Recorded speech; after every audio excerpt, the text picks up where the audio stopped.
The following is a special presentation of ESPN, the worldwide leader in sports.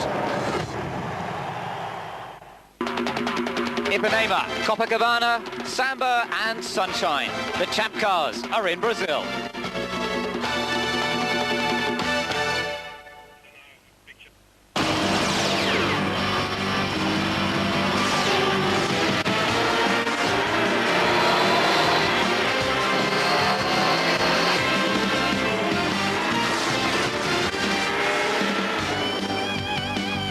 Hello and welcome from Ben Edwards and Guy Hobbs to our coverage from the Emerson Fittipaldi Speedway, Rio de Janeiro. Round 5 of the FedEx Championship Series, and it's the third time that they've run a kart race here in Brazil. The crowd turning up. It's Mother's Day in Brazil, so a lot of mums are being celebrated by their sons and daughters, and that certainly meant the crowd was a bit weak this morning, but they're beginning to pile in, ready for the start of this race. It's a race which promises to be an exciting one, and it's a race which sees Dario Franchitti start from only his second ever pole position. It's his first ever pole on an oval track. A brilliant performance from the Scotsman, the first British driver to be on pole since Nigel Mansell at Michigan in '94.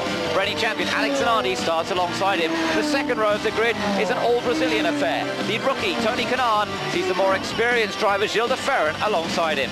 There's another Brazilian on the third row of the grid. He's alongside Brian Herter, who's still looking for that elusive first victory. Championship leader Greg Moore is on the fourth row of the grid. His title lead only 1 point. Michael Andretti is desperate for a good result after various problems recently. The fifth row of the grid sees Paul Tracy, the Canadian, up against Bobby Rahal, the man who came so close to winning this event last year. The sixth row of the grid is birthday boy Helio Castroneves, who's 23 years old today. Adrian Fernandez alongside former championship leader needs a good result today. Jimmy Vasser and Walter Salles share row 7 to the grid. Salles back again for a one-off with the Peyton Coyne team. Scott Pruitt and Andre Ribeiro then on row 8. And Andre Ribeiro won this race in 1996. Patrick Carpentier and Mark Blundell on row 9 of the grid. Mark Blundell okay after his accident in Nazareth. Arndt Meyer and Max Papis on row 10 to the grid. Meyer doing a good job once again with the Lola. Papis crashed during practice. Mauricio Gutman and JJ Leto, two ex-Grand Prix drivers, share row 11. On row 12, PJ Jones and Alex Barron, the two Toyota-powered Reynards. Row 13 sees Michel Jourdain Jr. and Hiro Matsushita starting his last ever kart-sanctioned race. And lastly, Alonso Jr. and Richie Hearn share the final row to the grid, but they did not set a time in qualifying. They were just two of the drivers who were involved in a number of incidents, Guy, throughout the practice so far. We saw lots of incidents during the practice and qualifying. The weather has had some effect. There was quite a bit of wind during that, but as you can see today, it's very warm. It is hot, a lot of sun beating down on these drivers. It could be fairly tiring for them. They don't have to worry about the wind factor. They do have to worry, though, about a dirty track, Ben. There is some sand on this track, and of course, once we get some rubber build-up, it's going to make it very slick offline.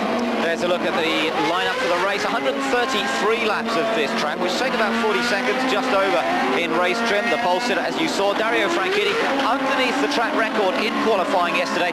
Absolutely brilliant performance. It's the first pole position for Barry Green's team since Jacques Villeneuve took pole at Laguna Seca at the end of 1995. And it's taken a while, hasn't it, Guy, for Barry Green to really get this team back together. But this year, Dario Franchitti, Paul Tracy, what a great lineup. It's been a real drought for Barry Green and the Team Green team. Also with Raul Boesel and Parker Johnson. Now, though, two-car team with a Honda power. And with both, as you say, Paul Tracy and Dario Franchitti, they've got a great lineup. I think you're going to start finally seeing some good results for the Team Green and the cool sponsor cars. You see there, Franchitti on the right of your picture, starting on the pole at this track that's used just once a year, this oval configuration, the Emerson Fittipaldi Speedway at the Autodromo Nelson Piquet. So, Dario Franchitti starting from pole. He lies 6th in the championship at the moment, finished 2nd at Long Beach. He was 6th in Japan, and he's going to have Alex Zanardi breathing down his neck on the opening part of this race. Franchitti versus Zanardi with Kanaan and Gil de Ferran ready to start this Rio 400. Out of the final turn, they're getting ready to take the green flag. Dario Franchitti's done this once before in Toronto. It all went wrong in the first corner when he clashed with Bobby Rahal.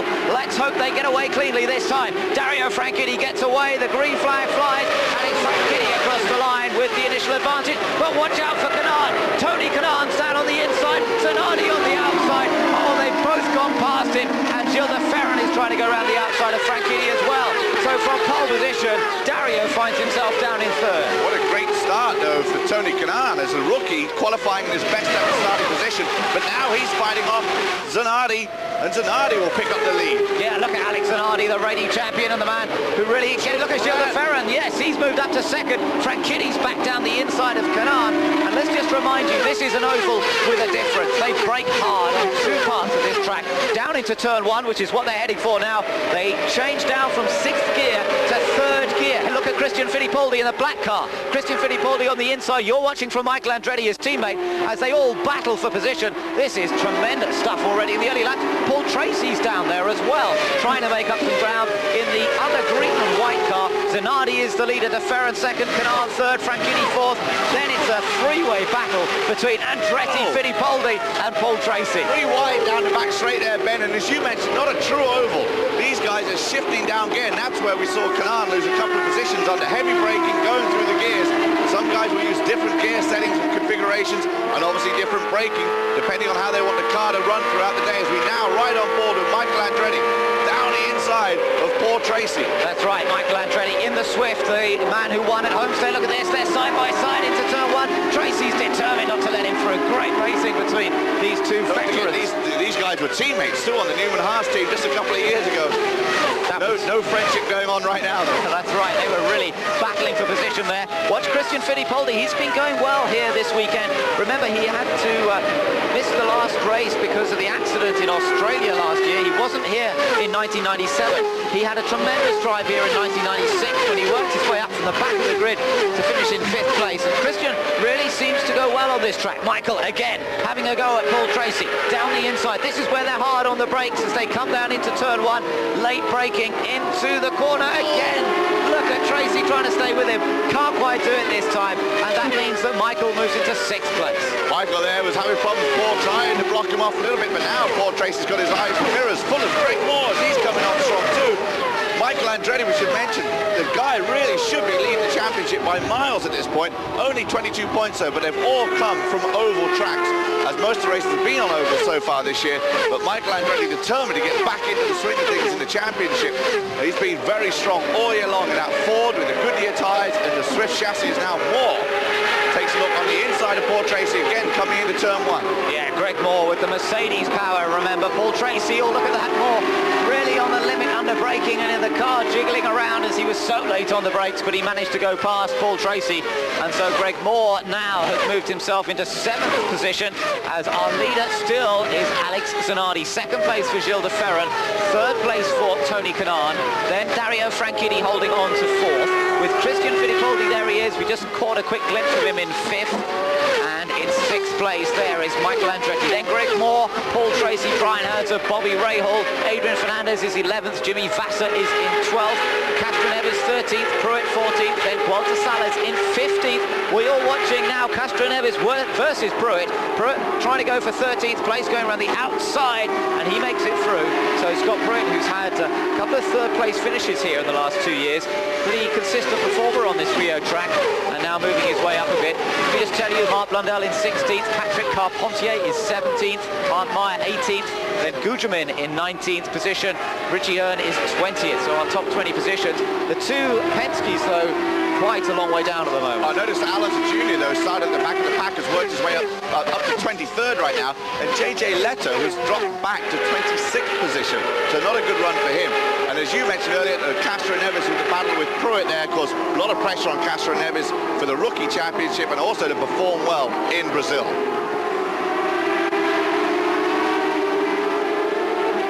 Is our race leader then, Alex Zanardi, still with the advantage at the moment. Zanardi, who started on the outside of the front row and managed to squeeze past Franchitti into turn one, as did Tony Kanaan. But Tony Kanaan now has dropped back a little bit, and meanwhile Gilles de Ferran, who started on the second row himself, now moved into second place.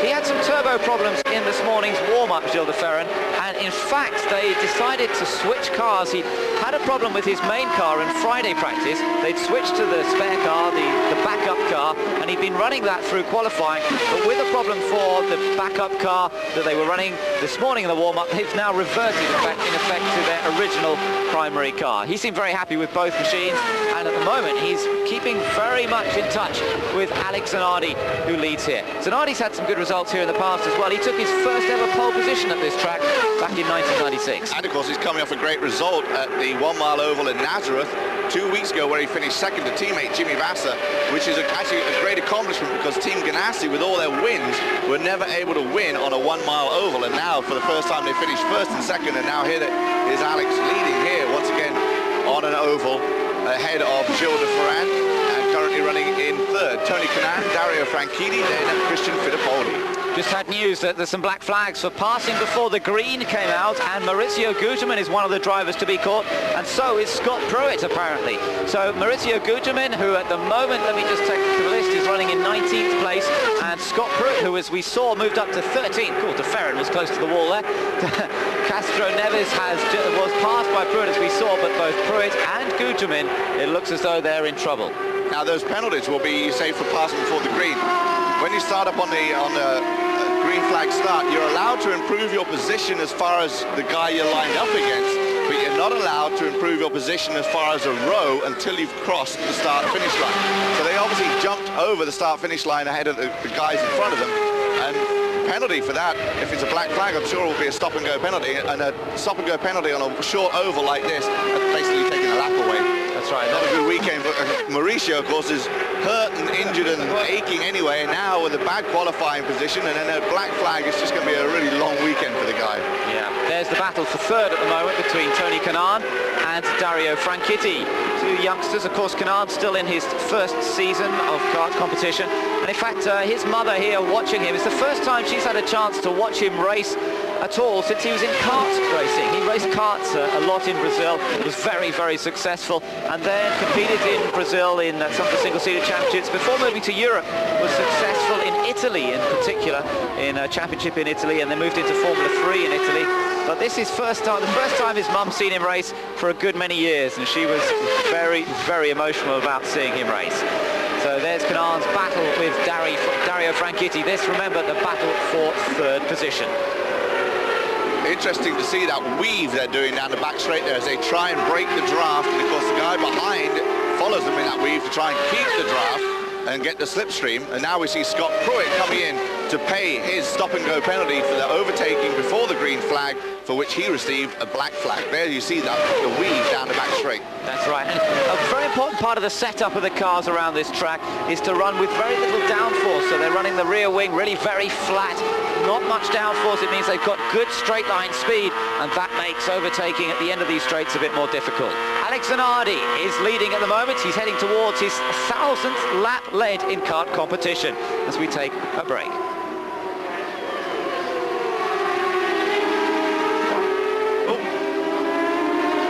So still the battle continue. Franchitti there, moving a little further ahead of Kanaan. That was quite an interesting little situation between the two of them. Yeah, Kanaan went very, very wide, and Dario picked up the position. Not quite sure what happened to Tony there, whether he just made a mistake or he has a problem, but he went very, very wide, and Dario just slipped down underneath him. As we're now back on our leader, Alex Zanardi, and Gilles de Ferran getting very, very close. Yeah, he's definitely closed up over the last couple of laps. Interesting to see the Honda dominance at the moment. It's in qualifying, we saw the Hondas 1, 2, 3 on the grid, tremendous, in fact 1, 2, 3, 4 on the grid, tremendous performance from them, but during the practice sessions it would mainly be the Ford engines, and it seemed to be the Ford Cosworth power unit that had the advantage at the top end with the highest speed trap figures. About 200 miles an hour they're doing on across the start-finish line here, and those were being given by Ford-powered cars. But right now it's Hondas 1, 2, 3 and 4, Zanardi, de Ferran, Franchitti and Kanaan, then the first of the Ford-powered cars in the hands of Christian Fittipaldi. You mentioned the Ford battle obviously between Honda, Ford, Mercedes and of course Toyota, but the tyre battle, Firestone and Goodyear, we have Firestone in the lead right now and Goodyear in second. The Firestone tyres seem to be better and quicker for a few laps. The Goodyear tyres seem to be more consistent, and the Goodyear guys are hoping that's going to play to their benefit as this race unfolds. an interesting thing with Gilles de Ferran. He is the only guy out there with the Reynard Honda Goodyear combination. As we see Zanardi in a Reynard Honda, but with Firestone, and there's a number of guys with that same combination. So it's interesting to see how well de Ferran can do with the Goodyear compared to the Firestone. It's been a tremendous battle between the two tyre companies over the last few years anyway in the kart competition.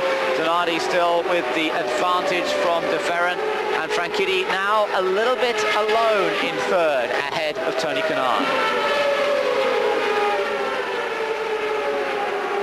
The action continues as Christian Fittipaldi and Michael Andretti are getting involved in more of a battle. Fittipaldi running in 5th position at the moment, ahead of his teammate Michael Andretti. Michael was very disappointed not to be challenging for pole in qualifying. He really felt he had a car that was capable of taking pole position here, but they had a gearbox sensor problem, which also meant that the rev lights weren't showing up properly as to where to change gear as he did his qualifying attempt, and he was really angry afterwards. He felt there was a great opportunity to take pole position, and it's been quite a long time since he's had one of those. Oh, I think Michael's generally angry at the whole season after the tyre at Long Beach had deflated on him. They tried to gamble and get it to go about another 10 laps. It wasn't going to make it. Running out of fuel in Japan while leading the race. And then again at Nazareth they had problems, which was actually his own mistake, really trying to gas it too quickly and getting loose. Michael really should be leading the championship by miles. So generally angry at the whole season as he now chases his teammate Christian Fittipaldi. Of course, Christian just happened to be racing here again after missing last year. I tell you what's interesting, Guy, we've had all these incidents throughout the practice days, and something like 5 spins or accidents in qualifying, a total of some 14 incidents over the Friday and Saturday practice, and that was, in fact, we had some rain on the Friday morning as well, which curtailed the first practice session anyway, and yet so far, touch wood and all that, I'm sure I'm going to speak too soon, but so far we haven't seen a single contact, single spin, no problem at all. It's so different. That's very good, Ben. They've just put the kiss of death on it, and now we're going to get a yellow coming out any second, but you're right. In the race, obviously, a little bit conservative to start with. Most of these guys are holding back and just seeing what they've got, finding out how well their car is handling, what adjustments will need to be made at the first round of pit stops, which, by the way, is scheduled between about lap 35 and lap 42. It's going to be an interesting battle to see who can make this a 2 pit stop race and who can do it on 3. But so far, yes, Ben, no incidents. We haven't seen many people going offline though either to challenge for positions. That's going to start happening soon. There's going to be tyre, rubber build-up, there's going to be sand, there's going to be dirt out there, and that's when we can really start seeing some incidents. Yes, Dario was talking yesterday after taking that brilliant pole position and saying that really it was just a question, if you got a millimetre or 2 offline, then you were on the dusty stuff. They've tried to clean the track up, and they had special equipment here during the week to try and blow the dust away, but it's just part of the process of the natural oxidation of the track surface, and that's made it a little bit dusty and dirty, and that's been a major consideration in qualifying yesterday. That certainly saw a lot of people off. There in trouble is Max Papis. Oh dear, an early bar for him, and that's unusual. Although last year we were so used to seeing the picture of a Toyota-powered car going out of a race, in fact this year they've had a brilliant reliability record. They've actually got their reliability up. Now they've just got to get a little more horsepower to get up there. We saw Robbie Gordon turn in a great performance with the Toyota Power at Nazareth. Best ever. A couple of weeks ago, their best ever finish, 7th overall. But to see that may, of course, may not be an engine problem, but more than likely is. As we see Max Papis out early, disappointing for him. And Max, of course, has really been the head guy at Toyota now, but now with Robbie Gordon coming on board, there's going to be a bit of a battle between themselves within the Toyota camp, which I think may help Toyota generally. Yes, I think that's going to be a fascinating situation. Could be a bit of needle. They seem to be working together at the moment, all right, but I can imagine that becoming quite competitive. You're watching Guterman at the moment, and he's being lapped by Zanardi, but Zanardi could get caught out here because it's all getting a little bit difficult. de Ferran's looking for a chance to take advantage of this. Already the leaders lapping the back markers, and isn't it amazing to see Guterman as a back marker in this race? And remember, he is wearing a cervical collar after that accident in Nazareth. Here he goes, Zanardi looks as though he's going to put the lap on Guterman, and also going past the car there as Alex Barron. And interesting to see, you mentioned Guzman a back marker, but he is behind that Toyota and unable to get by it. Guzman at Pac West this year, there was a lot of talk in the off-season how they were going to probably win this championship. As now Gilles de Ferran gets by both of them too, down the inside, along the backstretch. But talk of Pac West being so strong and good this year, they gambled, they went with the 1997 cars for the first 3 races. That didn't pay off. They had a rotten week at Nazareth in the 1998s as both Mark Blundell and Gugelmin crashed. Gugelmin still injured but cleared to drive, as now Zanardi sets his sights on PJ Jones and gets by cleanly, and Gilles de Ferran will try and chase him down and get by too. Just looking on down the list of positions as you see them on screen at the moment, the only people making any moves really, Mark Blundell's made up a couple of places on the last couple of laps. He's moved up from 17th to be in 15th position now, so the other Pac West car running okay. Patrick Carpentier is still behind him, so it's Richie Hearn and Michel Jourdain Jr. The 2 Penske's, I have to tell you, are still quite a long way down the order. Alonso Jr. is in 20th place, but remember, he did start right at the very back of the field, and Andre Ribeiro, his teammate, down in 23rd place. Remember, Ribeiro on home territory here, the Brazilian contingent. It's a very strong contingent in this form of motorsport. Gets a lot of support in Brazil, but Andre Ribeiro at the moment doesn't look in any shape to repeat the victory he took here in the first race in Rio in '96. You mentioned the Brazilians and the international characteristics of this Champ Car Series. We have 19 international drivers representing 8 different countries, but mainly Brazilians, and of course they're getting all the support of the hometown fans. As now, going by Tony Kanaan, Christian Fittipaldi picks up the position. Yeah, and now Michael's going to have a look, and he gets by too. I think Tony's got a problem, maybe a handling problem. They can make an adjustment at the pit stop. Right now, he's just going to have to nurse that car to get to the pit stop. That's right. Now, tyre wear is going to be critical, and we talked about the battle. There's Greg Moore going past. Great shots from the rear-facing camera on Tony Kanaan's car on the left there, as Greg Moore in the blue car on the right just gets past. Kanaan still fighting it all the way into the corner. Paul Tracy's the next one. He'll be having a go. Tracy in 8th at the moment, but it looks as though it's going to be another position as he moves past the younger Brazilian. Brian Herter is also bearing down on this little group. Watch out for Michael Andretti. He seems to be in fairly comfortable mode at the moment. The high temperatures here today are going to make a difference. There's no doubt they've had cooler weather conditions in the practice and qualifying, and the battle between Firestone and Goodyear still to be sorted in hotter temperatures here today.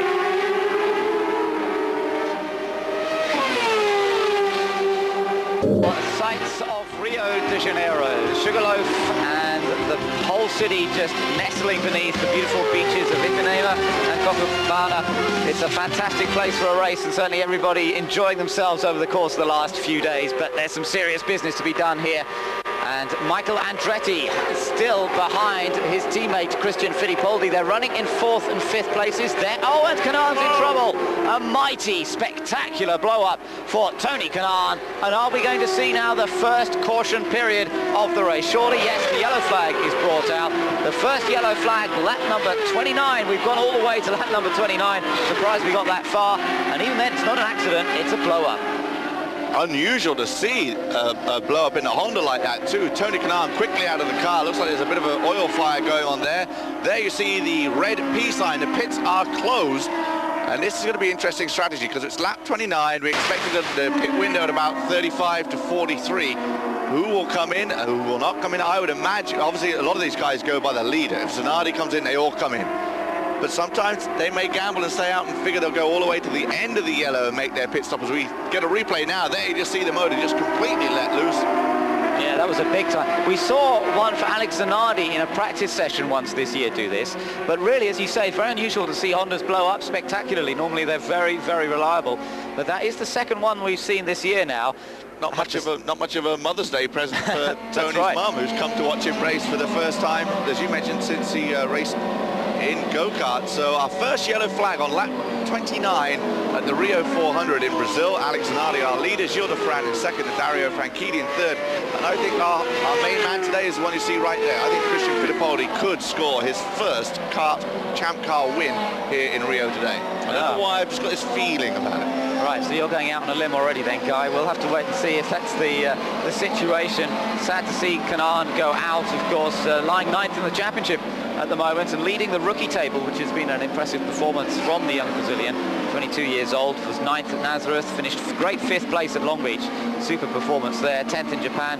Crashed out of the first race at Homestead, but now he's a retirement in this round number 5 to the series due to engine problems. That new HRK Honda engine, another revised package for this year, smaller, lighter, and lower centre of gravity is the key thing too. As now we see Zanardi, in fact, is coming in and is being followed by the rest of the field. Gilles de Ferran right behind him, and this is where the pit crews go to work, and this is where a race can be won or lost. We saw Jimmy Vasser stall it in Nazareth a couple of weeks ago. See what happens here as far as Zanardi comes in. De Ferran further down the pit lane, of course, making sure they abide by the pit lane speed limit as the Walker team goes to work on his Reynard. 35 gallons of methanol going in. So Zanardi's pit crew always doing a great job. They're fantastic performance. He gets out cleanly. So he was just clear of JJ Leto in front of him. Is Alex going to be first down? Look at Dario. Dario's made up ground. De Ferran's lost ground. Normally the Walker crew do a good job, but he's lost 4 places or so as they come back out. That was the battle in the pit lane, and it looks as though Dario Franchitti was one of the main beneficiaries of that. We've heard that Michael ran over a tyre in the pit lane, and he may get penalised for that. We're going to have to wait and see. Alex Zanardi first out after the stops. Of course, he's not leading because a few people haven't yet come in. And Rahal picked up a bunch of positions. He came in 10th, now in 5th. So we'll see what happens. Zanardi going well. Coverage from the Rio 400. Alex Zanardi is our race leader, and all the cars that were a lap down or more have been into the pits now as well. So everybody resorted. Zanardi leader from Franchitti.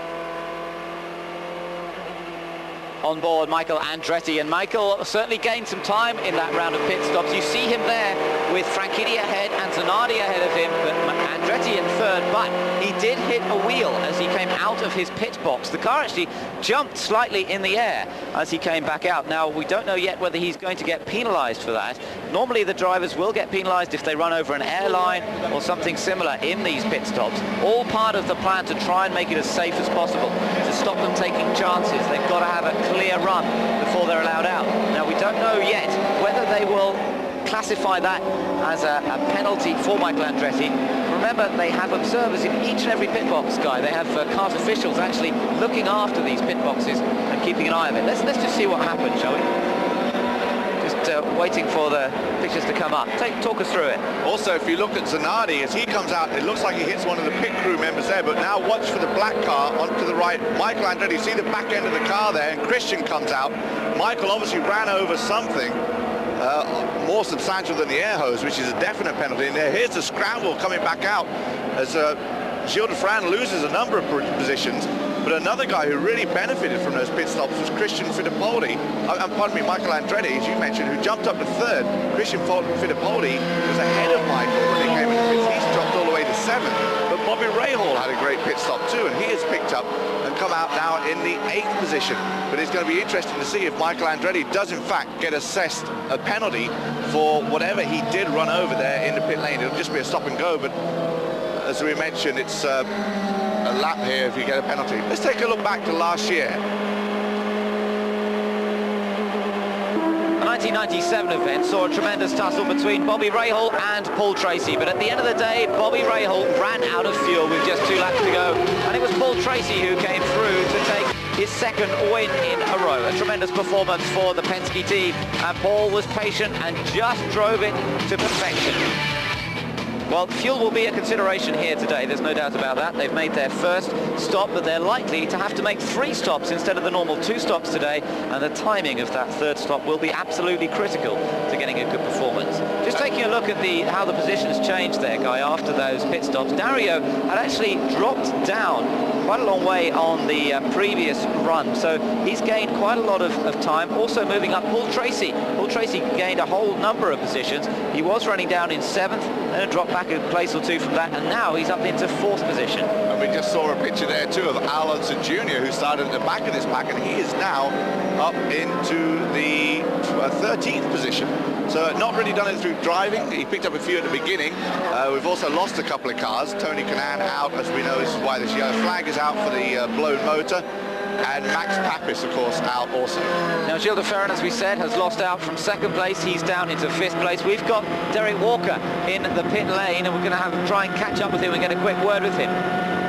See if we can hear from Derek Walker, team manager, of course, team owner to Gilles de Ferran, and try and find out a little bit as to what the problem was, why they lost that little bit of time down in the pit lane. The Brazilian, who was pushing Zanardi very, very hard indeed on the last few laps before that yellow came out, came into the pit lane and lost several places as a result. I don't know if we're going to get to hear from Derek Walker here, or perhaps he's got lost in the pit lane. He's probably rethinking strategies. Gary Gerald ready to have a word with him, but just waiting for that interview to be set up properly.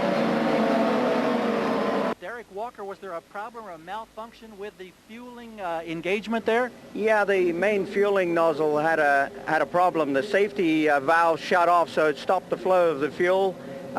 We made a change to it, but it's, you know, it seems okay now, but it held us up in the pits. Is this one of these situations where you don't get to test it until you're under race conditions?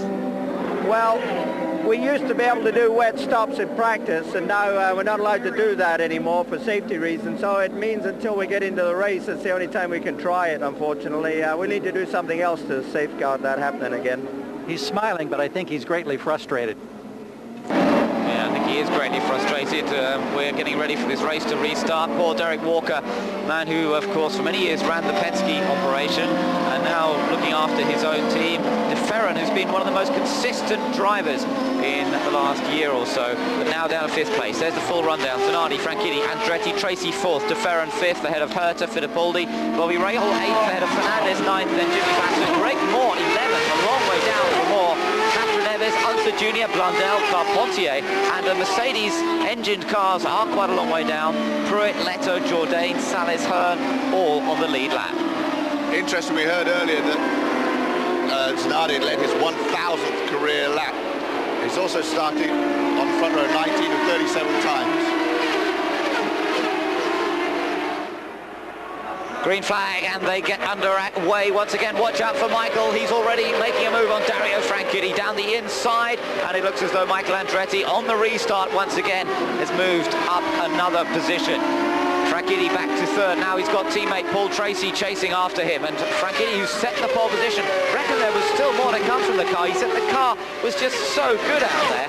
He'd had also a bit of advice from Paul Tracy to say it's not as bad as everybody's making it look. There'd been so many spins in the early part of the session that when Paul went out there, he actually took it very steady. There he goes. Oh, that was close. You wouldn't believe their teammates, would you? Paul Tracy there taking 3rd place. But as I say, Tracy taking it a bit steady. Michael Andretti just pulled off into the pit lane. Ah. He must be a black flag penalty for his pit error. After that great restart, now Gilles de Ferran going by Dario Franchitti, picking up what is now the 3rd position. So it's still got the pace, obviously, De Ferran, the Brazilian. Although they had that refueling problem, now he's back up into 3rd place. But Michael Andretti now 2nd place, because Andretti has had to make that stop-and-go penalty. And is this season ever going to get any better for Michael? It just seems to be disastrous. Little puff from the back of Herta's car. I think that was just hitting the road. It is quite a bumpy track. They do bottom out in a few places. So it looked like the back of Herta's car just hitting the road a little bit there. Herta at the moment running in 5th place. There, Zanardi a little further ahead, remember. Tracy now 2nd, De Ferran in 3rd, and Franchitti in 4th. Now, one of our retirements out of this race, Tony Kanaan, who's qualified on the 2nd row, had an engine failure, and let's hear from him.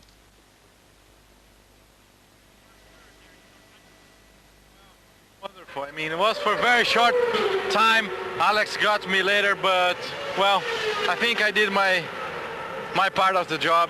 Unfortunately, that's the race, and sometimes these bad things happen. Well, I really don't know what's happened. I think it was the gearbox again.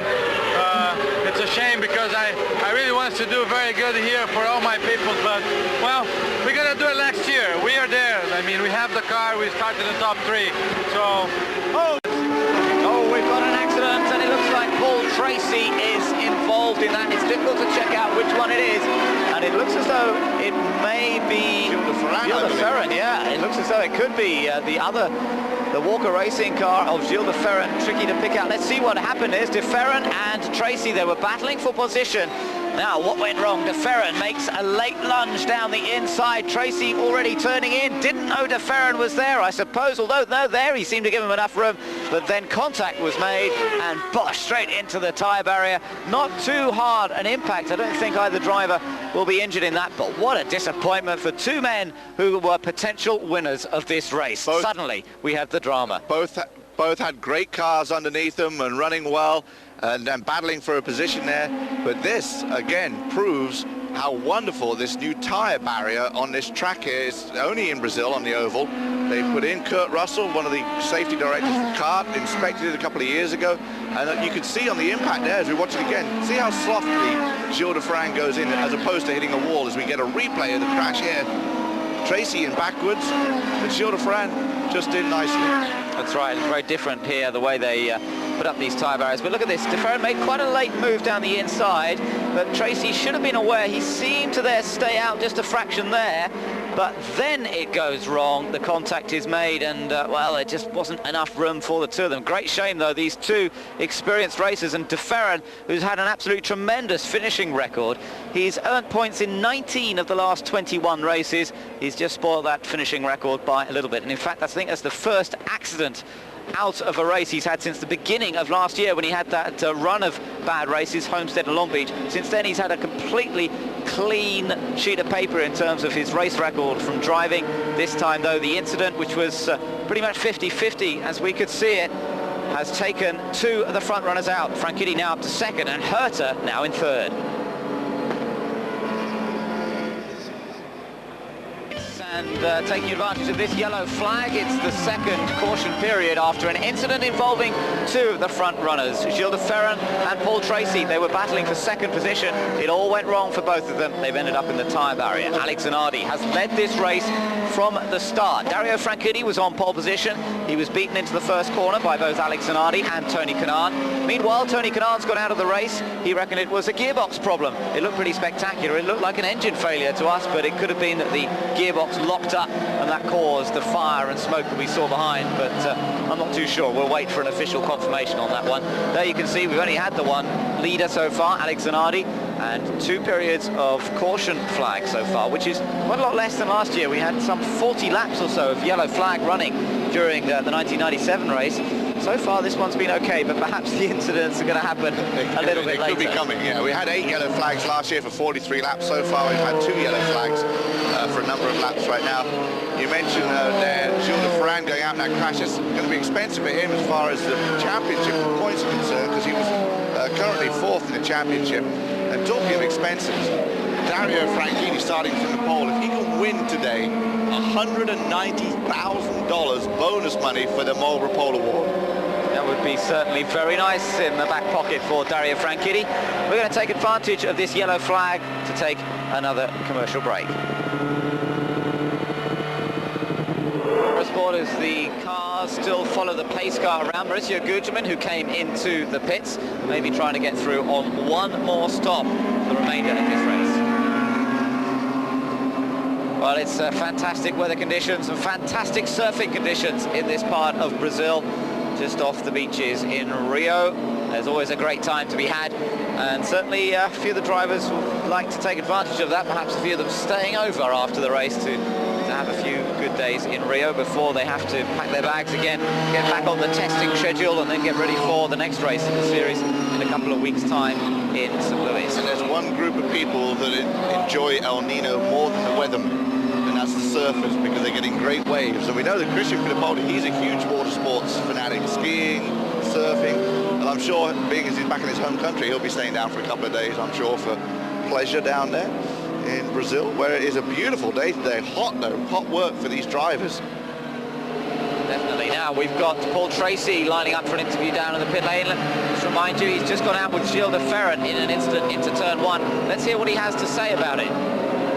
Making the long walk back is Paul Tracy. And Paul, when you tangle up with a Brazilian, this crowd gets a little angry, and they're very boisterous, to say the least. The crowd's pretty rough here. It's disappointing for the cool team. The car was perfect. I was just pacing myself, trying to get the mileage that I wanted, and Gilles I came down the inside, but there was no way to get by. It just drove into the side of me, so Did you ever see him? Did you know he was there down on the inside? Well, I knew he was behind me, but I didn't think he was close enough to make a move. And you know, he hit my back wheel going in, and then we hit again in the middle of the turn. So it's disappointing, but you know, it's a tough race down here.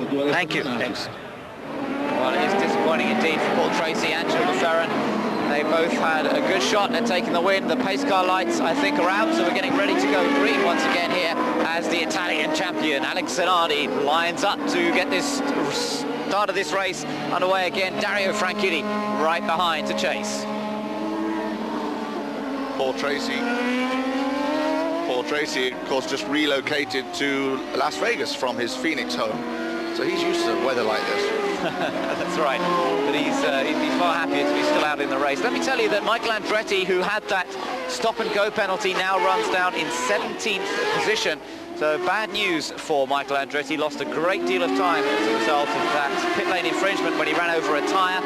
Let me tell you also that Patrick Carpentier has moved up the order a bit. He's now in 10th. We're getting ready for this race to get underway properly again, though. Alex Zanardi accelerates out of turn 4, out of 3rd gear, 4th gear, 5th gear, into 6th as they cross the line, and building up to around 190 miles an hour on this lap. Not quite flat out speeds yet. They'll be building up a bit more over the next couple. Christian Fittipaldi now is to try and uphold the Newman-Haas Swift honours. There he is in 4th position behind Brian Herter.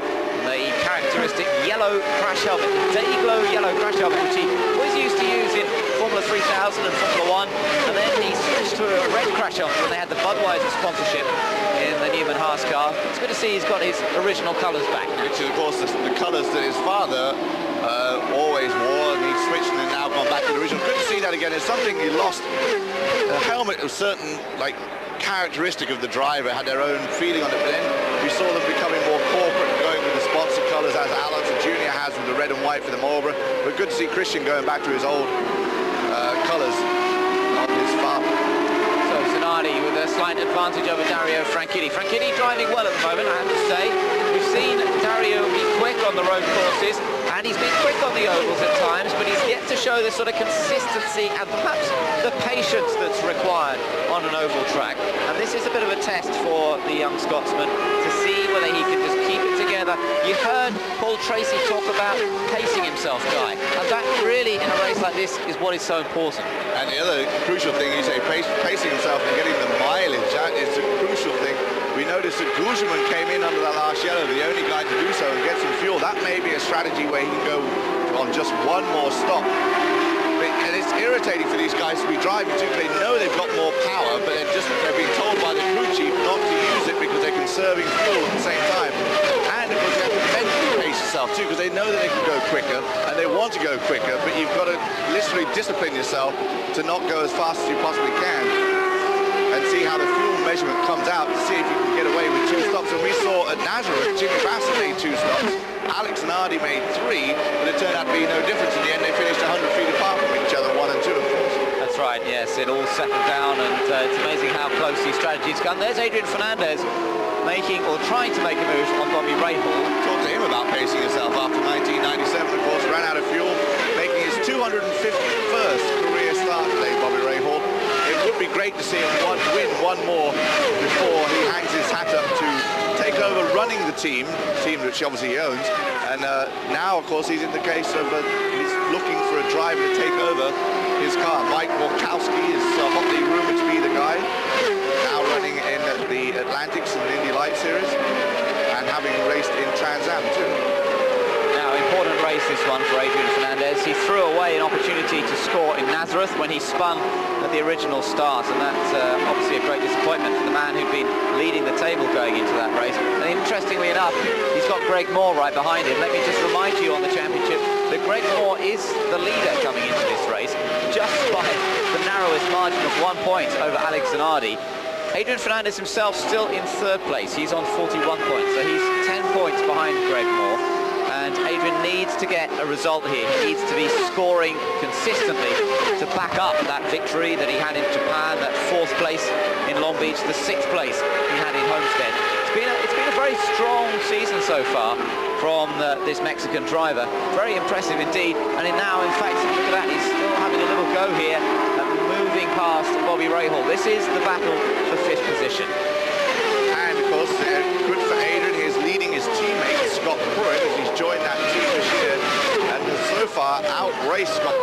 most of the races and qualifying, making a point after last year. Of course, everyone looked at his results and they weren't very good, but he ran that Lola last year, which just wasn't working well for him. So it's good to see Adrian back in a competitive car, and of course doing well in South America here as he chases down Bobby Rahal, Greg Moore right behind him.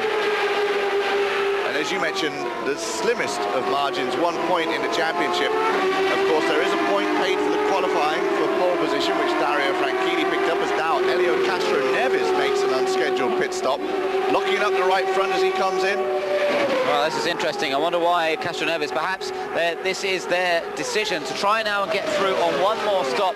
Lap number 52 he comes in on.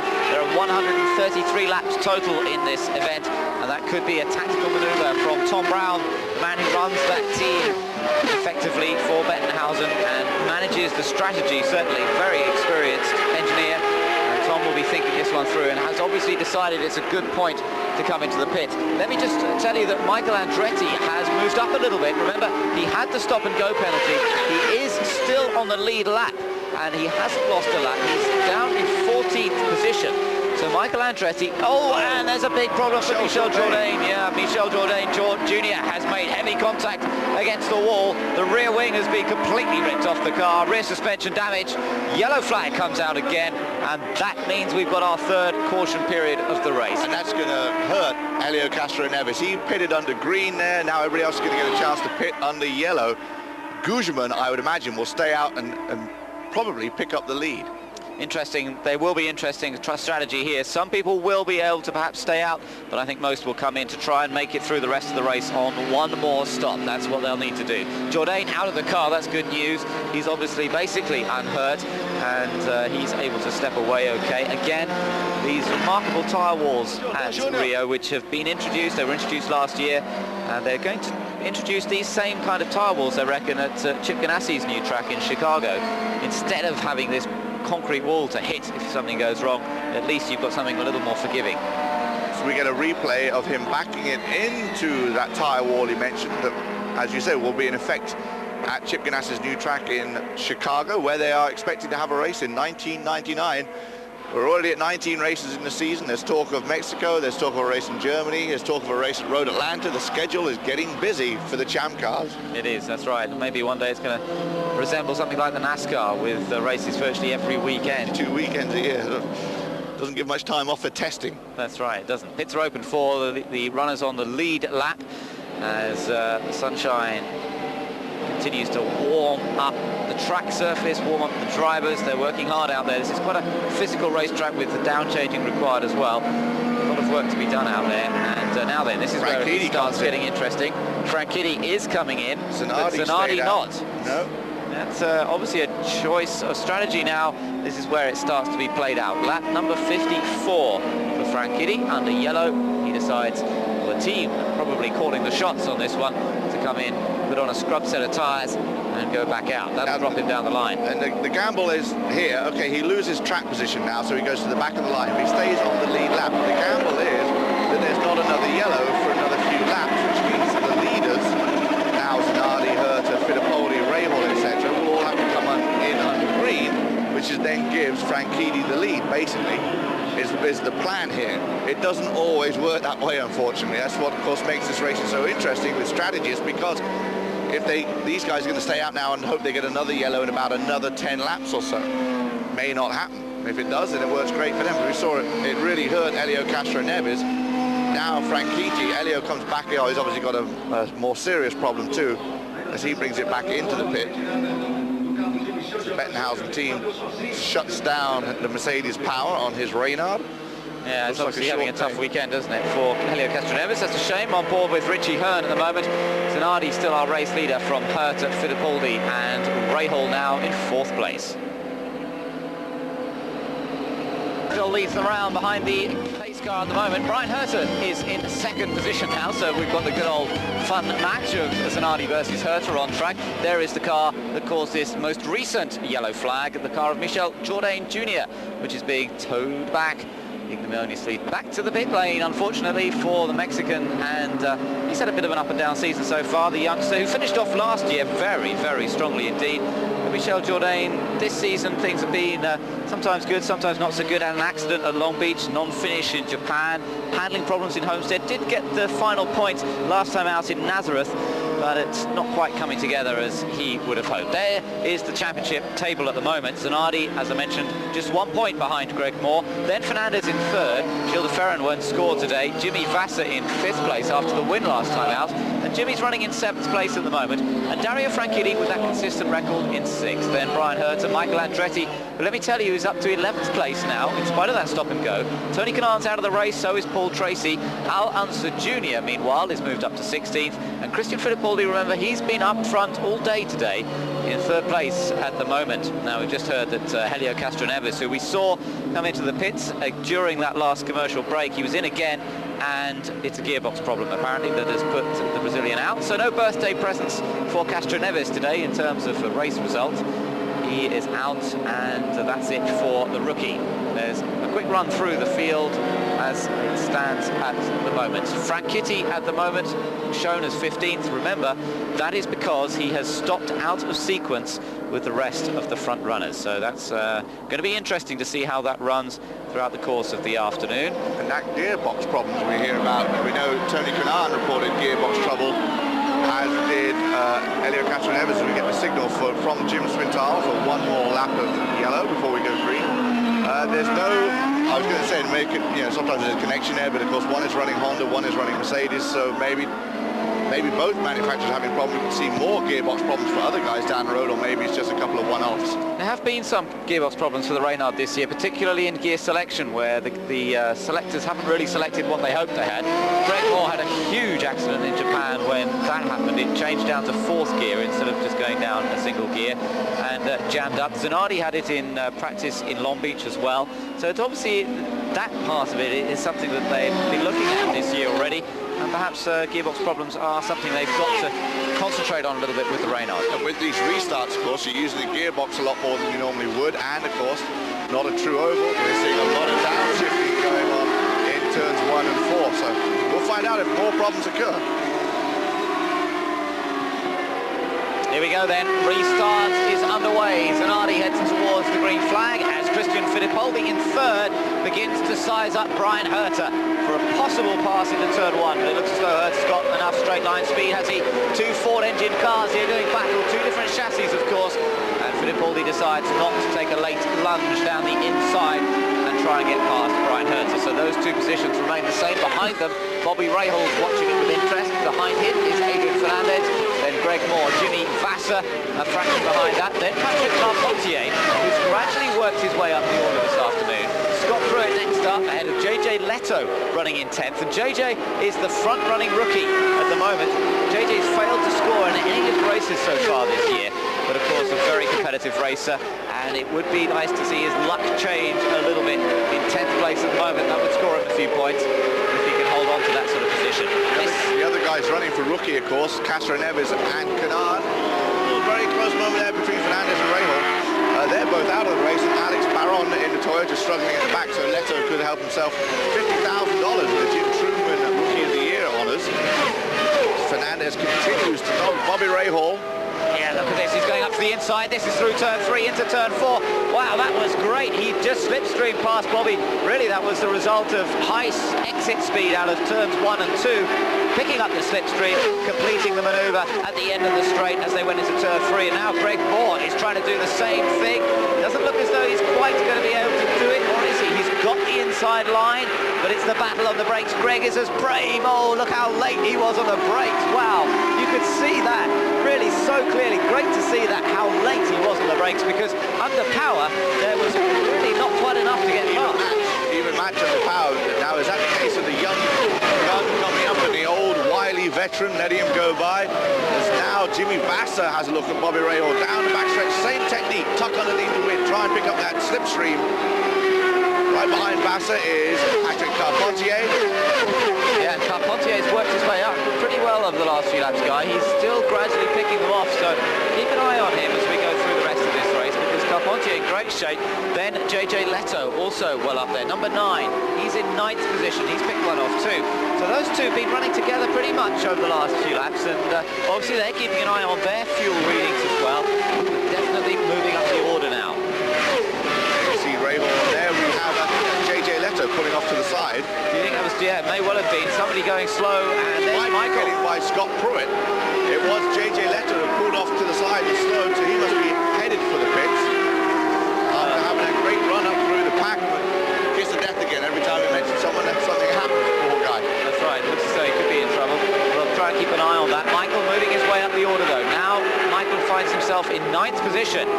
Very much still in this race. I wonder whether he can make up for the lost time as a result of the stop-and-go penalty he's suffered early on in this race. Still a chance for him, I think, if he can just keep the pace that he's doing at the moment. Firestone Tyres lead at the moment, but remember Christian Fittipaldi in 3rd place is on the Goodyear, and he seems to be running consistently quickly. There doesn't seem to be much difference between the two tyre companies here this afternoon. Very, very even performance between all of them, and I wouldn't like to call it at all as to who's going to take the win here. And as far as results between them, Goodyear, of course, won the very opening race of the season with Michael Andretti at Homestead on an oval, and then Firestone have won the last 3 races at, of course, Motegi, Long Beach and Nazareth. And Firestone have had the pole at every race so far this year. Now then, we've seen Helio Castroneves, talking of the rookies, go out of this race already. He had some gearbox problems. We saw him come into the pits a couple of times. A young man who finished runner-up in the Indy Lights Championship last year, and celebrating his 23rd birthday here in Brazil, in home country today. Well, Helio Castroneves went out just a few laps ago, and we're hoping to hear from him in just a moment. Meanwhile, we're just keeping an eye on Michael Andretti, because Andretti now beginning to put pressure on Patrick Carpentier. Andretti in the black machine. It's a colour scheme we've become familiar with over the last couple of years. Keeps chasing Patrick Carpentier. Let's hear, though, from Helio Castroneves. Tell us what happened with the throttle linkage. Yeah, unfortunately, the throttle linkage broke on the throttle, you know, so the car was running perfect until that. And so it's not giving full throttle on the straight. And thank God it's not stuck in the full throttle, because in kind of track like that, it's pretty dangerous. What is it like to get a chance to run the Champ cars for the first time here in front of all these fans and your countrymen?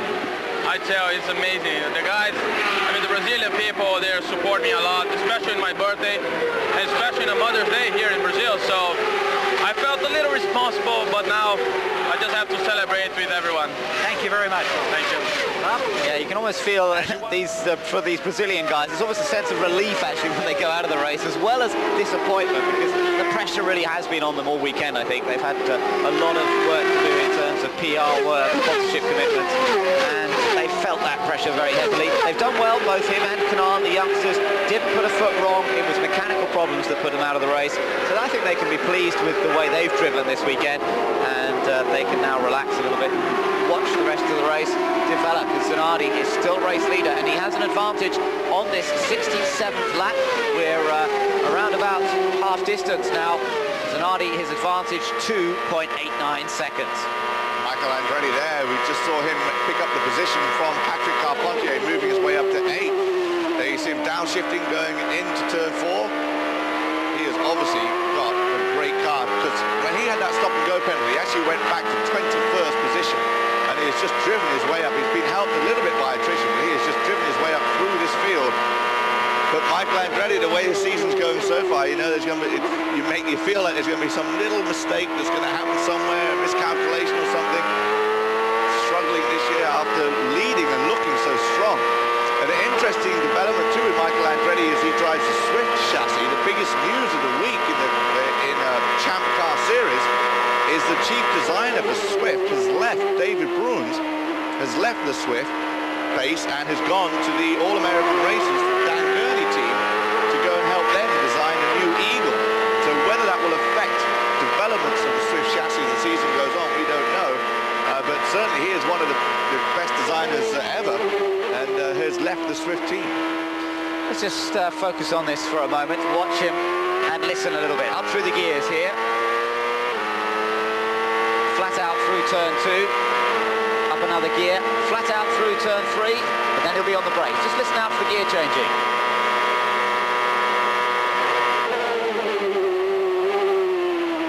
Down a couple of gears.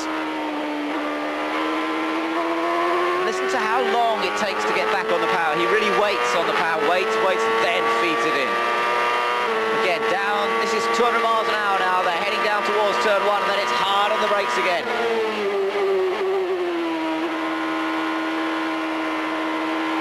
And again, a long pause as he waits to get back on the power through that tight corner. Great view of this track. It's a completely unique kind of oval.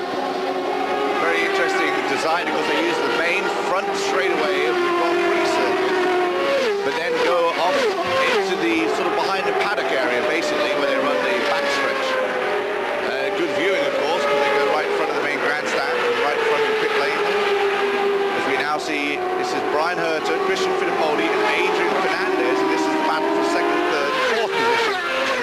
Now joining the battle, Greg Moore in fifth position. Such fun to see the competitive nature of this championship. You always see such close racing and different people up 1 week, down another week. Zanardi's well up at the moment. He's opened up a 3-second advantage, and it's interesting how he's managed to pull away in this second stint. Now, we heard them say they were going to make some front wheel changes to the Ganassi run car. He wanted less drag. He reckoned he was getting too much straight line speed drag, so they actually reduced the angle of the front wing. That, of course, has two effects. It reduces the drag, it also reduces the front downforce, because Zanardi reckoned he could live with a little bit less front grip, and it certainly seems as though in this second stint he's managed to pull away a little bit more. 3.4 seconds the lead up to now over Brian Herta, and although Zanardi hasn't got to put off the challenge from De Ferran and Tracy, who took each other out, it's still impressive from the Italian at the moment, as we're on now lap number 73. Just over the halfway mark, 133 laps, 400 kilometers or 247 miles, whichever way you look at it. You mentioned the competitive nature of the series. The top 17 cars on a 1 mile oval covered by a second, and right now the top 16 cars on the lead lap after 73 laps. It's pretty impressive. It is so hard to win a race or get a good result in this Champ Car series. So Zanardi, race leader from Brian Herta in second, then Christian Fittipaldi and Adrian Fernandez. Who's up front? Zanardi still a race leader. We're just beginning to see the next round of pit stops. Second round of pit stops for the leaders, and perfect, because Zanardi comes into the pits. Rahal has already been into the pits. He was the first of the lead bunch to come in. Brian Herta has just come in from second position, and now Alex Zanardi on lap number 77 comes into the pits. Now then, Christian Fittipaldi, you see him coming in, Adrian Fernandez, Greg Moore, Patrick Carpentier, and Michael Andretti have been in already. Jimmy Vasser comes in as Zanardi peels out. Look at that nice sideways coming out of the pits there. It's very interesting though, Guy. I tell you what, they are going to have to make another stop unless we have a very long period of yellow in this next stint. Oh, what a great battle. Fernandez just gets out in front of a little gaggle of cars there. Good stop from the Pat Patrick team. But this is going to make life very, very interesting indeed. There's Alonso Jr. just being passed by Zanardi as Zanardi gets back up to speed once again. But with the stops coming on lap number 77, there's still something like 45 or so laps to go. Now, they're going to be hard pushed to do that. Oh, look at this. This was Fernandez getting past Fittipaldi in the pit lane.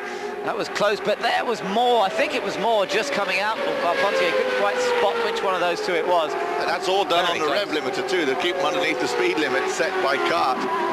Hard to race without any power, but you still want to race to beat these guys out on the track. Absolutely. So these are all happening under green flag, because in case anyone was wondering, Zanardi got by Alonso Jr., lapped him. There you see Jr. in the background. And Richie Hearn had picked up the lead, but he has yet to make a pit stop. That's right. Now, of course, this will help Dario Franchitti to a certain extent. Franchitti has moved up the leaderboard now, because remember, he made a different stop. There is Christian. Oh, and it looks as though it's trouble indeed for Christian Fittipaldi.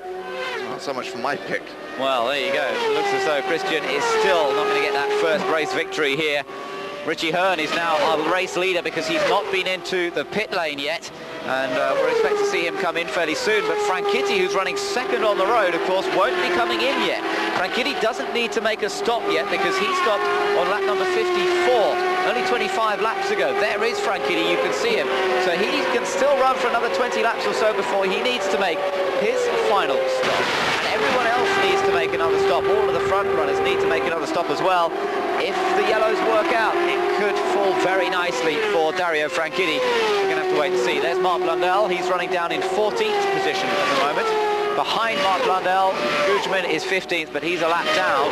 And Richie Hearn there, our race leader at the moment, still with Franchitti just over a second behind. Zanardi, meanwhile, is back out in third place, and Al Unser Jr.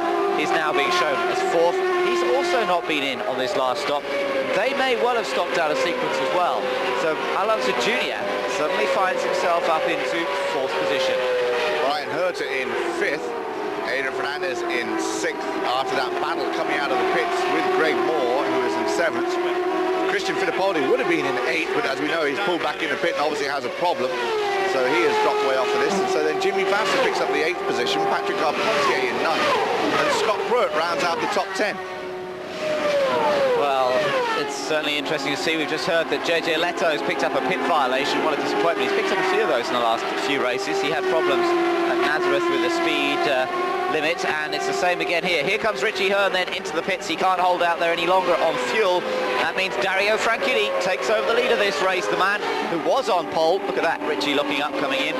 Difficult for them. There's a change of surface coming in as well, so they just get their braking right for the tarmac entry to the pit lane, and then they're suddenly on concrete, which changes things. And so Richie Hearn in for his refuel. Looks as though they only put fuel on. I don't think they changed tyres. No, although maybe we missed that. They maybe done the tyres very quickly, but they would have had to do them extremely quickly. Meanwhile, he goes past Christian Fittipaldi's stricken car in the pit lane. And we've got a chance to hear from Christian down there in the pit lane. There's a view of the car.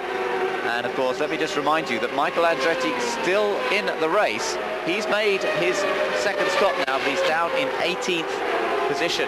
In fact, being shown further down than that now, so it doesn't look as though Andretti is having a very good time of it at the moment. Having driven his way up through the field earlier, and now going back a few positions, and actually Michael is slowing even more, so he also has a problem right now, as he has dropped more than a lap behind everybody in 20th. So Michael Andretti experiencing problems, maybe the same problems as his teammate Christian Fittipaldi in the Ford Swift with the Goodyear tyres, as this man, Dario Franchitti, leads over Alex Zanardi, and then Al Unser Jr., who has got by Brian Herter, then Adrian Fernandez. So, interesting situation here. Zanardi now trying to bear down on Franchitti. I wonder if he's going to be able to close up that gap at all. Past Matsushita, 7.6 seconds the gap.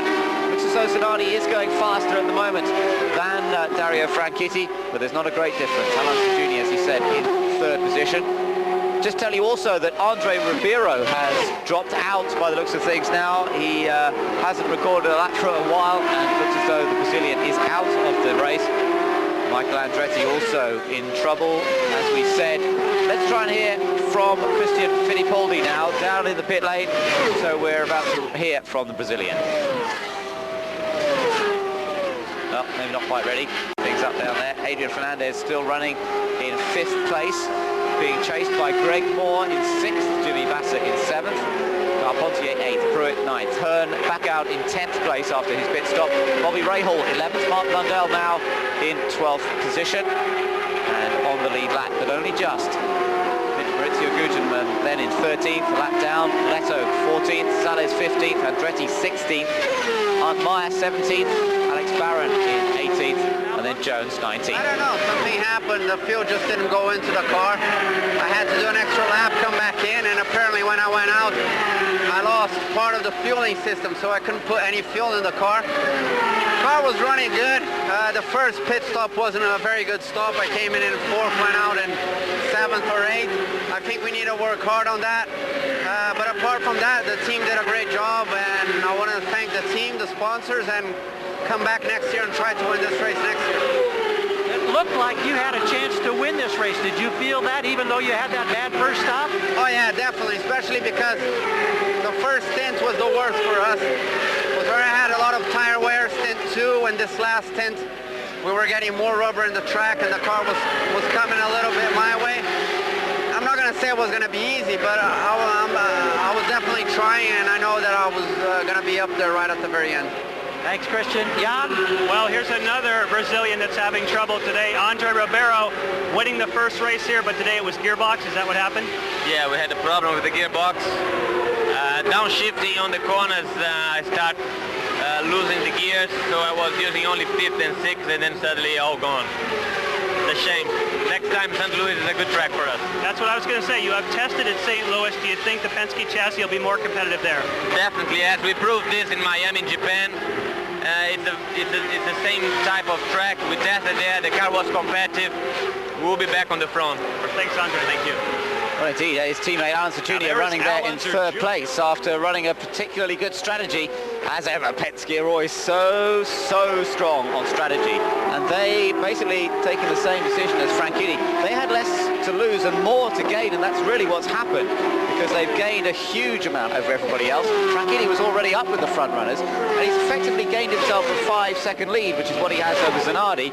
But remember, they're all going to have to make one more stop in this race, and that's going to be absolutely crucial. Meanwhile, let me tell you that for those of you who perhaps are Michael Andretti fans, we were talking about the fact we thought he was in trouble. He dropped down the order on our timing and scoring. There is Franchitti in. So Franchitti makes his last stop a little earlier than everybody else because he's slightly out of sequence, but this is the last stop for Dario. And remember, everyone else will have to stop. Just going back to that Michael thing though, Guy, quickly. Michael is in fact being shown a 7th position, so it's not the disaster we thought for Michael. It's just that the timing and scoring missed him for a couple of laps there. I think they may have had a problem there with Michael's timing and scoring. Interesting that Dario stops on lap 89. We're scheduled 133. Can he make it all the way at full power without having to come in for a splash and go? That's going to be an interesting, like Bobby Rahal last year. You hate to see that happen to the guy, but everybody else has to make a stop too before they can complete this race. But now Zanardi will pick up the lead. Alan Jr. in 2nd, Brian Herter in 3rd, Adrian Fernandez in 4th, and now Greg Moore in 5th. And with Christian Fittipaldi going out with Andre Ribeiro, we now have 5 of our Brazilian drivers at the Brazil race out of the race, which is kind of disappointing for the crowd here on Mother's Day. That's right, definitely. Yes, you're right about Dario.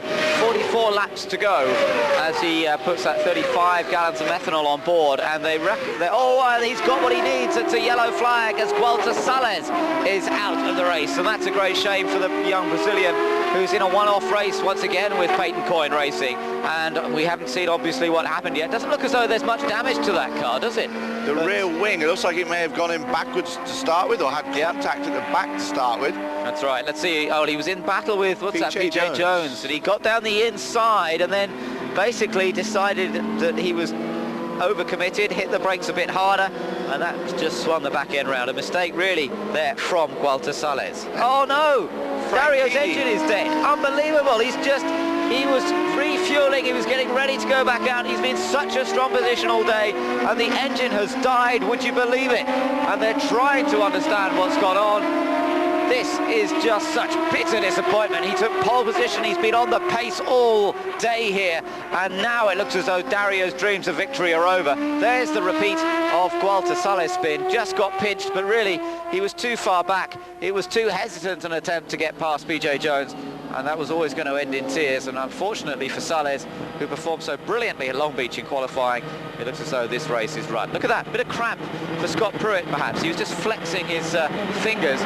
And that just gives you an idea, these guys working hard out there. And gripping hard onto that wheel.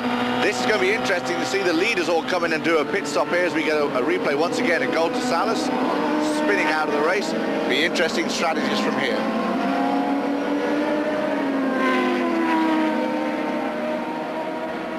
Here on Eurosport, and the leaders did in fact take advantage of that yellow flag to come in and make their pit stops. Alex Zanardi leads them round still after the last round of pit stops have been completed. Now, they came in taking advantage of that yellow flag as a result of the accident to Gualter Salles, and all of the leaders deciding that was the opportunity they needed to come in and make their final pit stops. But let me tell you, there are still 40 laps to go. 40 laps to go in this race, and that is still going to be tight on fuel. It should be possible. They should be able to make it through on the amount of fuel they've got in the cars, but it will be tight, and they're going to have to watch out. This was a replay of Michael Andretti coming out of the pits. Michael had a great stop, and he, in fact, is pretty well up the order now. So Michael could be in good shape. He had a great stop. Alonso Jr. had a rotten stop. He came into the pits in 2nd position and came out of the pits in 9th position. So unusual for the Penske team to perform that badly in the pit area. They must have had some kind of problem, but Alonso Jr., who, don't forget, started at the back of the pack, started on the last row of this grid, worked his way up to 2nd through pit strategies, yellows, and some great driving and performance. Now finds himself back in 8th, but it's going to be a great dash to the end here, hopefully without any more yellows. As Alex Zanardi, you see him, the 4th car in line there is our leader, with Greg Moore right behind him, Adrian Fernandez.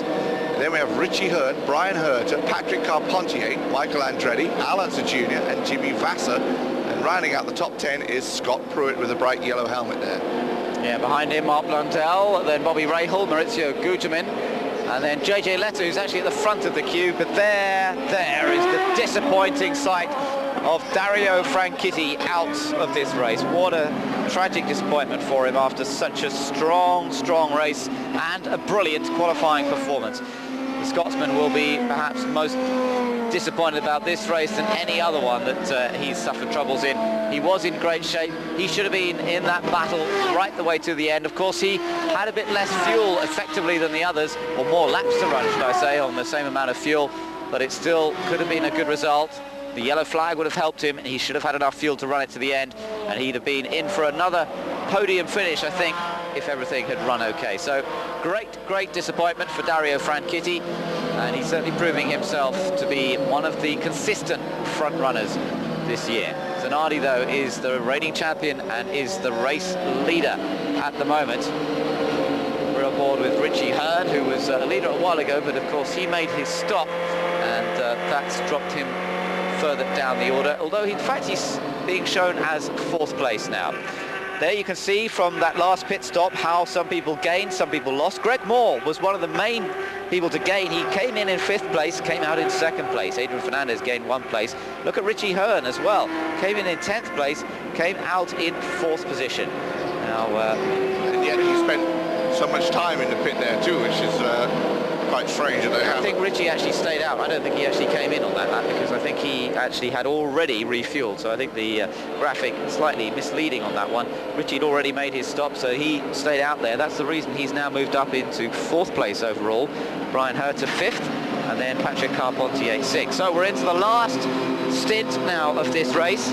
19 cars still running. We have Golta Salas is out, Christian Fittipaldi out, Andre Ribeiro out, Castro Neves, Michel Jourdain, Paul Tracy, Gilles de Ferran after they got together, Tony Kanaan with mechanical problems, and Max Papis, the first one to go out after just a few laps. So it's going to be, with 19 cars out on the track and 14 on the lead lap, it's certainly going to be a battle to the finish here. And as we mentioned earlier, $190,000 was on the line for winning from the pole. Well, poor old Dario Franchitti won't be picking that up today. That'll roll over to $200,000 for the next race at St. Louis. Yeah, new record amount. And isn't it interesting to see Zanardi and Moore, the 2 championship contenders at the moment, separated by just 1 point in the table, separated by a few inches. Let's hear from Dario Franchitti.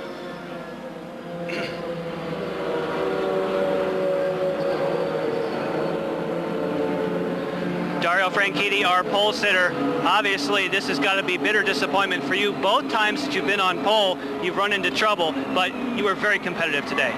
Yeah, we were very competitive. The car was very good. The guys at Team Co Green did a fantastic job. We were reasonably happy in warm-up as well as obviously in qualifying. And we took a bit of a gamble on the strategy, and that's our yellow going on behind there. We had more than enough fuel to sit out there and wait for that yellow, but we started to get some problems at the back of the car, and we had to come in to see what it was, and in the end it was terminal. It was the engine, do you think? I don't know, I guess so. It sounds pretty much like it. All right, well, unfortunately, are you going to try not to get the pole in the future? No, I'm going to keep trying. Thanks. So a little bit of problem on the sound there. I hope you were able to understand that cleanly enough, but obviously it's the disappointment apparent on Dario Franchitti's face after such a strong run. Zanardi, our leader, from Moore then. Fernandez, that's interesting, the top 3 in the championship, now top 3 on the road. Fernandez, of course, remember, 10 points behind Moore in the championship standings. Then Richie Hearn and Brian Herter, Patrick Carpentier, but watch out for Michael, because he's still up there in 7th place, and I wouldn't put a charge from Michael Andretti out of the question here. He's been running quickly all day. Remember the pace that we saw from Christian Fittipaldi earlier on in this race, and I really have to say that Michael still is in with a shout of victory in this race. But Zanardi's been up front all day. There's been no real change except a fractional change on the pit stops. Somebody else has led for a lap or so, but Zanardi really has been in control. And is he going to be in control once again now as this race gets underway for what we hope will be its last stint? There are some 37 laps still to go here, and Zanardi takes them across the line. He went early on that restart, as he has done on all the other ones, but Greg Moore went with him this time, which we haven't seen before. Before, he's just gone off on his own. There's Vassar moving up a little bit. He's trying to get past Alonso Jr. Jr. running in 8th place. I don't think the move paid off, though, so Vassar stays down there. Look at Zanardi trying to stretch away that advantage already. Moore with the latest of the Mercedes-Benz engines. Oh, look at this, somebody is slow in the middle. Scott Pruitt slowing right in the middle of the track, and everybody going either side of him.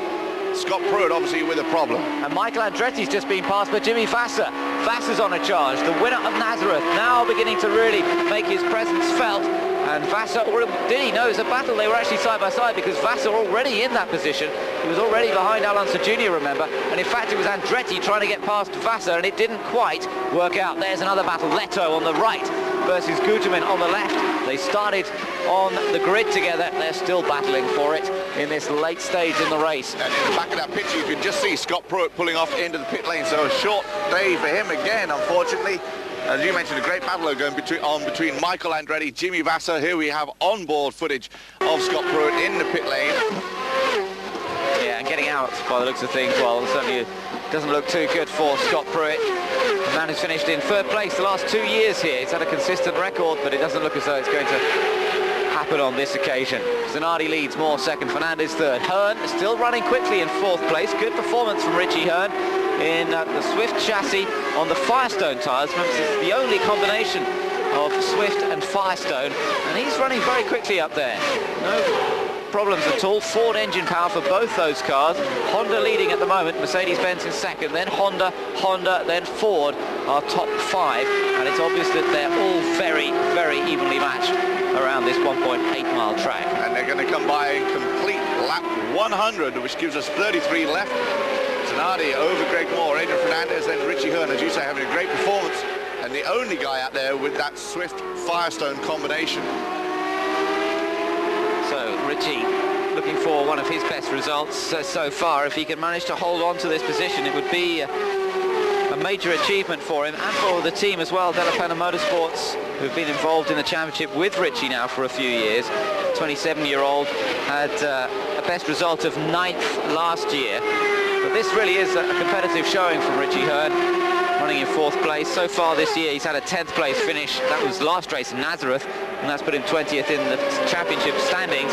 13th place in Homestead was the other one. Scott Pruitt, though, out of the race. Let's hear from him in the pit lane.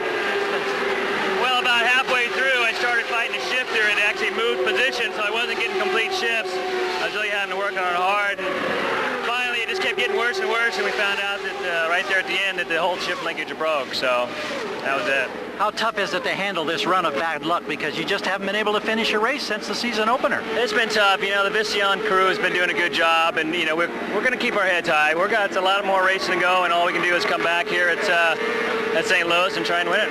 Thanks, Scott. Thanks. So Richie Hearn still running in 4th place. Let me tell you that further down the order, Jimmy Vassar's moved up to 7th, ahead of Alonso Jr.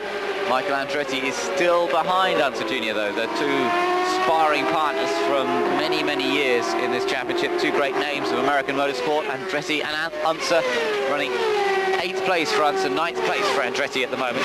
And it certainly seems as though everybody's still stepping a little careful. I would expect to see a few more aggressive overtaking manoeuvres going on, perhaps as we go through the rest of this stint. At the moment, though, everybody's really just sort of treading carefully. Zanardi's up front, Moore's just pacing himself, following him.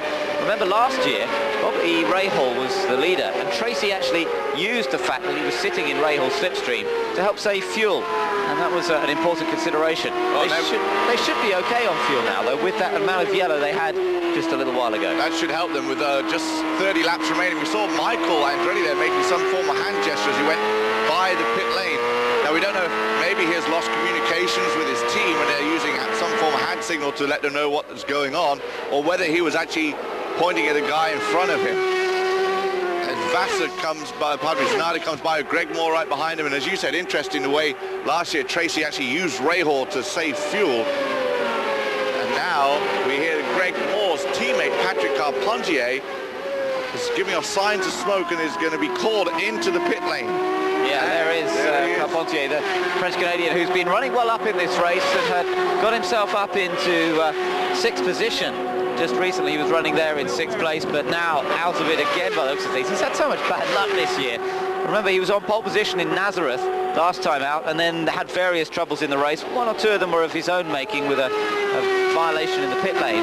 But Patrick Carpentier really struggling with this year to get any sort of good luck going, to get onto a roll. He's got the pace in the last couple of races, but still the luck's not with him. Meanwhile, Zanardi and Moore continue to stretch out in front. Just a second of advantage for Zanardi at the moment, and Fernandez another second behind Moore. They're all fairly evenly spaced throughout the top 10. Behind Hearn in 4th place is Brian Herter. Let's just take a look. This is what happened to Carpentier, and that something rubbing on that front tyre. Now, was it a part of the front wing, or did something get jammed between the front wing and that front tyre? It was hard to tell. It looked like maybe the end plate or something made contact with that wing, or that seems odd because he would have had to have some form of contact for that to happen. So just a little thing like that, and of course it just ruins the day totally as he slipped all the way back to 13th position now, having come into the pit to get that looked at.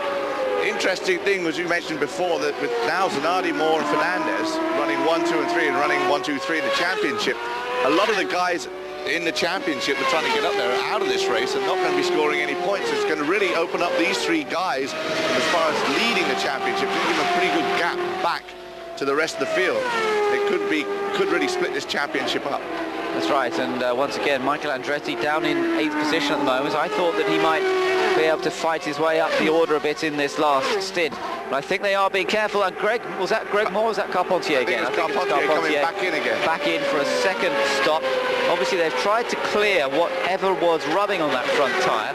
Can't see any problem with it there as he comes into the pit lane, but Carpentier's still in trouble. They haven't managed to solve that as yet. Alex Zanardi then, race leader at the moment from Greg Moore. And Alex has been in absolutely dominant form so far in this race.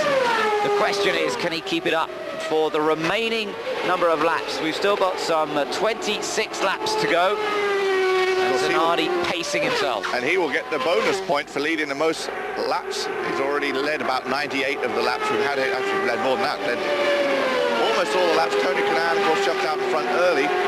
Bonus point for that, a bonus point for qualifying on the pole. This will help him in the championship. He won't win the Marlboro Pole Award, but he was in fact the last guy to win it back in Cleveland. But that's rolled over to $190,000 right now, so I'm sure he'll be looking to win it in our next race, which is St. Louis. That's the right. New Gateway Oval there. It's rerun for the 2nd time this year, but Zanardi at the moment, all he's focused on is trying to win this race, trying to take another oval victory for the Ganassi team. They were so strong at Nazareth a couple of weeks ago. They took that 1-2 finish with Vassar leading them across the line. Zanardi took a great 2nd position. We still wonder if this could be the last year of kart competition before he goes Formula 1 for Zanardi. He's certainly driving well at the moment. Live coverage from Rio of the Rio 400, round 5 of the FedEx Championship Series.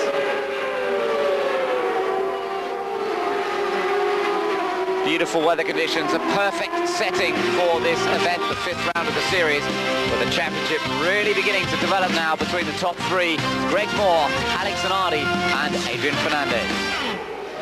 And those are the top three on track at the moment. Zanardi leading from Moore and Fernandez. Herta still there in 4th place, and there you are with Brian Herta now, still looking for that first race victory of his career.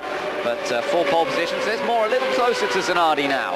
As we start to go through, you can see 20 laps to go now in this final stint. Everybody watching fuel consumption fairly carefully, because although they refuel, they're still, if they're running green all the way to the checkered flag, they're still going to be pretty tight. I think it's going to be very close to the end, and I think that's why we've seen Moore and Fernandez just hang back there. And now, with 20 laps to go, maybe Moore is turning it on just a little bit and starting to make his move, but he's got to be careful about using up too much gas and then losing power with a couple of laps to go. And then, ideally, he wants to do what Paul Tracy did last year and tuck underneath Zanardi's wing and get a little bit of help there. These cars average a 1.8 miles per gallon of fuel. The track is 1.8 miles long, so basically a gallon of fuel every lap. And they came in with just over 30-something odd laps to go, and they only hold 35 gallons of methanol, so it's going to be a tight finish here. It is. It's going to be hard on fuel, and we've heard that Zanardi is concerned about fuel. On his radio, they're having to talk about it, they're having to think about it, perhaps adjusting the mixture setting. They have a mixture setting in the cockpit, and they can adjust that to various different settings depending on what the pits are telling them. Apparently Greg Moore on the radio is being told not to worry about it. He's basically got enough fuel to go for it flat out, and that's perhaps why we're seeing Greg begin to close up that gap now. So this is a fascinating confrontation. The top 2 in the championship, and these two really are beginning to establish themselves as the main favourites for this title. No surprise there, really. Zanardi, the reigning champion, who was so brilliant, particularly on the road courses last year. But Greg Moore took his first win last year and has really matured this season. A lot of effort from Mercedes has gone into him. They know that in many ways he's their front runner, and he's shown that maturity and that patience that's required, as well as that bravery that he has, and when he needs it he can really make up places. Greg Moore, and it's amazing to watch him. Oh, Alex Zanardi looks down the inside of Hiro Matsushita, making his last ever career champ car start, his 117th start. Greg Moore goes by him carefully, but Alex almost had a slight problem there with Hiro, and Greg Moore has really closed up the gap right now.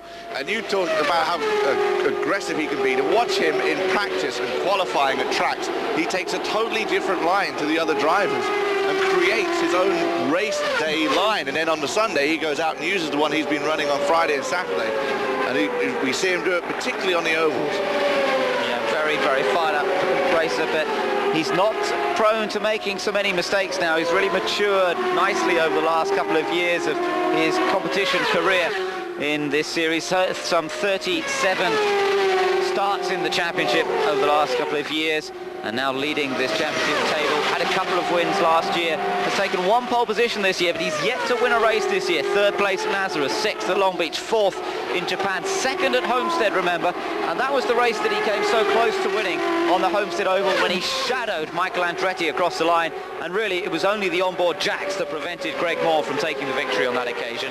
This time it really looks as though Greg Moore could be ideally placed to take the first win of the season. But it may also be being well taught down by Jerry Forsyth because of the position of holding the championship lead. They're probably saying don't do anything foolish or overly aggressive, finish second, pick up the 16 points, and we'll have a nice lead in the championship. Well, they wouldn't actually. Pardon me, you're right. Zanardi would take over the lead in the championship, but they're maybe telling him to stay there and keep the 16 points till we stay close in the championship. Well, I think that's probably correct, but also you look at what he's doing, and I think you're right about him trying to pick up slipstream. I think he's really quite happy at the moment to stay behind Zanardi. I think he's using that to help his own fuel consumption, and at the moment that's working well for him. It means that the last few laps he can turn up the width and probably just be able to drive past the Italian. And then Zanardi wouldn't be able to come back at him with it because he wouldn't have the fuel to be able to come back at him. That's right, he's going to be on an economy drive. The two of them have pulled up to 2.6 seconds away, and there have been a few other changes, interestingly enough, down the order. Number 2, Alonso Jr. has dropped down now to 12th place, and he was running much further up. He was in 7th, and Alonso Jr. has dropped away. Now, maybe we haven't seen him come into the pits. I think that Alonso Jr. was on a bit of a different strategy. He was out of sequence from the rest of the guys. And it may maybe that he's been into the pits and that's why Alonso Jr. has dropped down the order. Meanwhile, Arndt Meyer's still going. There's the yellow car that's in the screen now. Oh, here comes Greg Moore. Having a look. He's going to take advantage of it, is he? Oh, it's so close between them. This is the battle for the lead now then. Alex Zanardi defending the line a little bit from Greg Moore. Alex taking the inside line as they come up towards turn 3 on the dust, on the dirt. And that's dangerous because you get the dust on the tyres and then the car, doesn't want to perform. Look at that. Zanardi locked up under braking into turn number 4. Oh, look at Greg. Wow, this is really beginning to warm up now. Greg got completely crossed up out of turn 4. And that's costing some time. You see him taking some interesting lines there. Got offline, couldn't get in, and then came in on the next turn and got it sideways. Here's a look again. Look at that. What a save from Greg Moore. We've seen some great car control from him in the past. That was a great example of it. Alex Zanardi was in defensive mode, that was for sure, but he only moved the once. That was fair. But he picked up the dust on his tyres. You saw the car, he nearly lost it under braking as he came up to this area, as he was trying to get down on the inside as well, where cars haven't been running that much in the afternoon. Now Greg Moore, having lost that distance, coming back again. He's shown Zanardi's what he's got, and Zanardi's prepared and waiting for him to come back with it. But there are only 11 laps remaining. Can Greg Moore get it done? This is going to be a great battle for the finish between Alex Zanardi, the current champion, Greg Moore, the youngest guy to ever win a champ car race, and Adrian Fernandez in third. Well, we told you that Alonso Jr. had dropped down the order. He did come into the pits, but it wasn't just a scheduled stop. Sad to report that Alonso Jr. is out of this race, as well as Andre Ribeiro. So a real disappointment for the Penske operation once again. They reckon they got the car better at Nazareth. They tested there after the race. Well, they'd had such an abysmal weekend. They've got the car better there, but obviously both out of the race. Let's hear from Al. It was something with the engine. We don't know exactly what right now. But the Marlboro car was running good, you know. We made a hard charge for it, and, you know, my guys, they prepared the car really well today. And what can I say? You know, we gave it our best shot. Thanks, Al.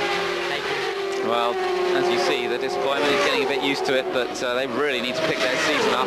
Roger Penske is not going to be impressed by the sort of results they're seeing this year. They had a tough time last year, but at least they had that sequence of 3 wins around this time, including this track when Paul Tracy took the victory here. But it's just not coming for them at all at the moment. Well, they've been hexed by the fact that they're on win 99. They're looking for their 100th win, and Roger said if no one had ever mentioned anything about it, we probably would have got the 100th win by now, but they just can't get it. Although he's having a great season in the NASCAR Winston Cup Series with Jeremy Mayfield and Rusty Wallace, struggling in the Champ Car Series with Alice Jr. But Al had a great drive today, starting 27th, got all the way up to 2nd before that problem with his car. Now this is getting fun now, Guy, though, isn't it? We've got 9 laps or so to go here, and Alex Zanardi so far is managing to fend off Greg Moore. But what is the fuel situation? Which of them has that little bit more fuel that they can turn the wick up a touch more? Perhaps prepared to take a few risks, a few chances. More traffic coming up as well. Now this could play into Greg Moore's hands perfectly. Alex Barron is the next one on the road that they're going to have to try and find a way past, and this could cause the loss of momentum for Zanardi that Greg Moore can just snatch the advantage. Bit of smoke from the back of Alex Barron's car. There was a big puff of smoke there. I was wondering if suddenly Zanardi was going to weave to get out of the way of that.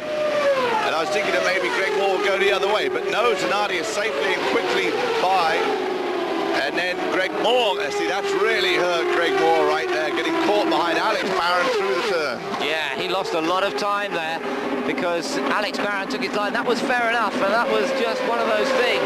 Not a lot he could do about that blue flag being waved for Barron to indicate that one of the leaders coming up. PJ Jones is the next one to get past. Now Zanardi's got to try and make this move clean.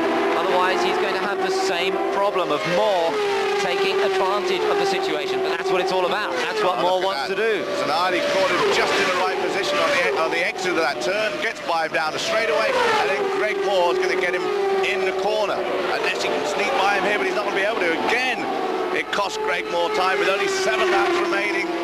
Working Zanardi's favour right now. Oh, yeah, and Zanardi working the traffic well, isn't he? There is an element of skill in being able to pick off your man at the right time. And Zanardi's developed that skill in his years of competition, his several years of competition now in the United States. And he really is driving well. They reckon, the Ganassi team reckon, that if he makes it to the end, he's only going to have just under a gallon of fuel left in that fuel tank.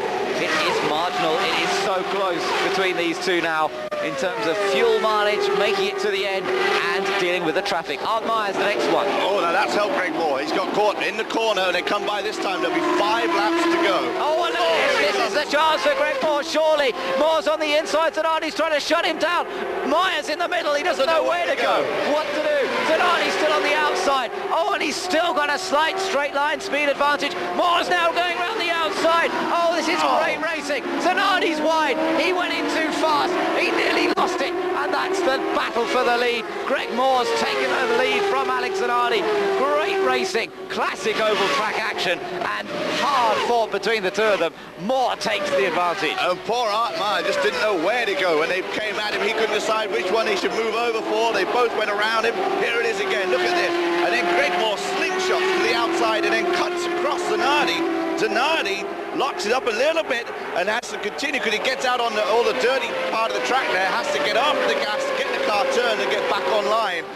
And Greg Moore is stretched out at about a second lead after a great move for the lead with only 4 laps remaining. It was an aggressive move from Greg Moore, but it worked. It came off, and the two of them are hard racers, but it's great to see them battling against one another. I don't think either of them has got a psychological advantage, but nor is Greg Moore fazed by Alex Zanardi. Unlike perhaps some of the other drivers out there, Moore won't care about anybody's reputation. He'll go for it. Watch this. This is Michael going past Jimmy Vasser, and this is the battle for 6th place, and Michael Andretti has taken that position, so he's up to 6th, and perhaps the two Ganassi cars suffering a little bit on fuel mileage here. Greg Moore looks to be in great shape. 1.61 seconds his advantage over Alex Zanardi, who's still ahead of Fernandez. Behind Fernandez, Brian Herter is in 4th place, some 7 seconds away. And then Richie Hearn is still going well, still on target for his best ever result. He's in 5th at the moment. Michael Andretti in 6th, Jimmy Vasser 7th, Bobby Rahal 8th, Maurizio Guterman 9th, Mark Blundell in 10th position, then JJ Lehto in 11th, and looking to get some points at last in the championship.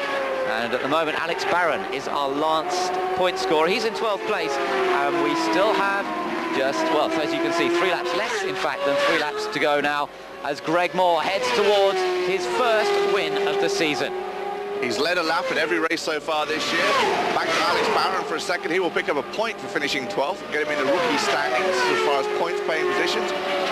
Right now, it's just Greg Moore. That time is whittled down. Zanardi's working hard on him to get that position back. I don't think he's going to have enough time, but if he had a few more laps, he may have been able to get the job done. But now, with just 1 lap remaining, there you see the white flag from Jim Swintal.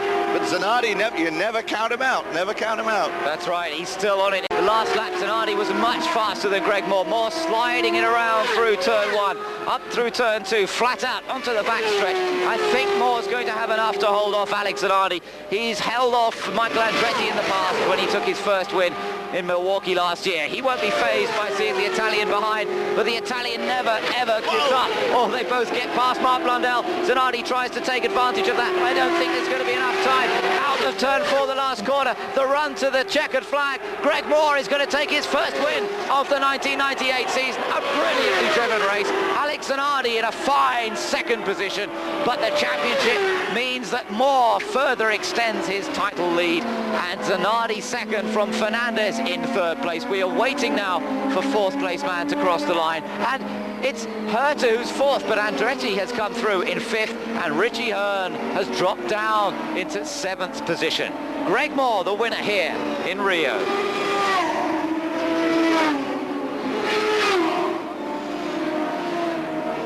A brilliant set for Greg Moore, victory.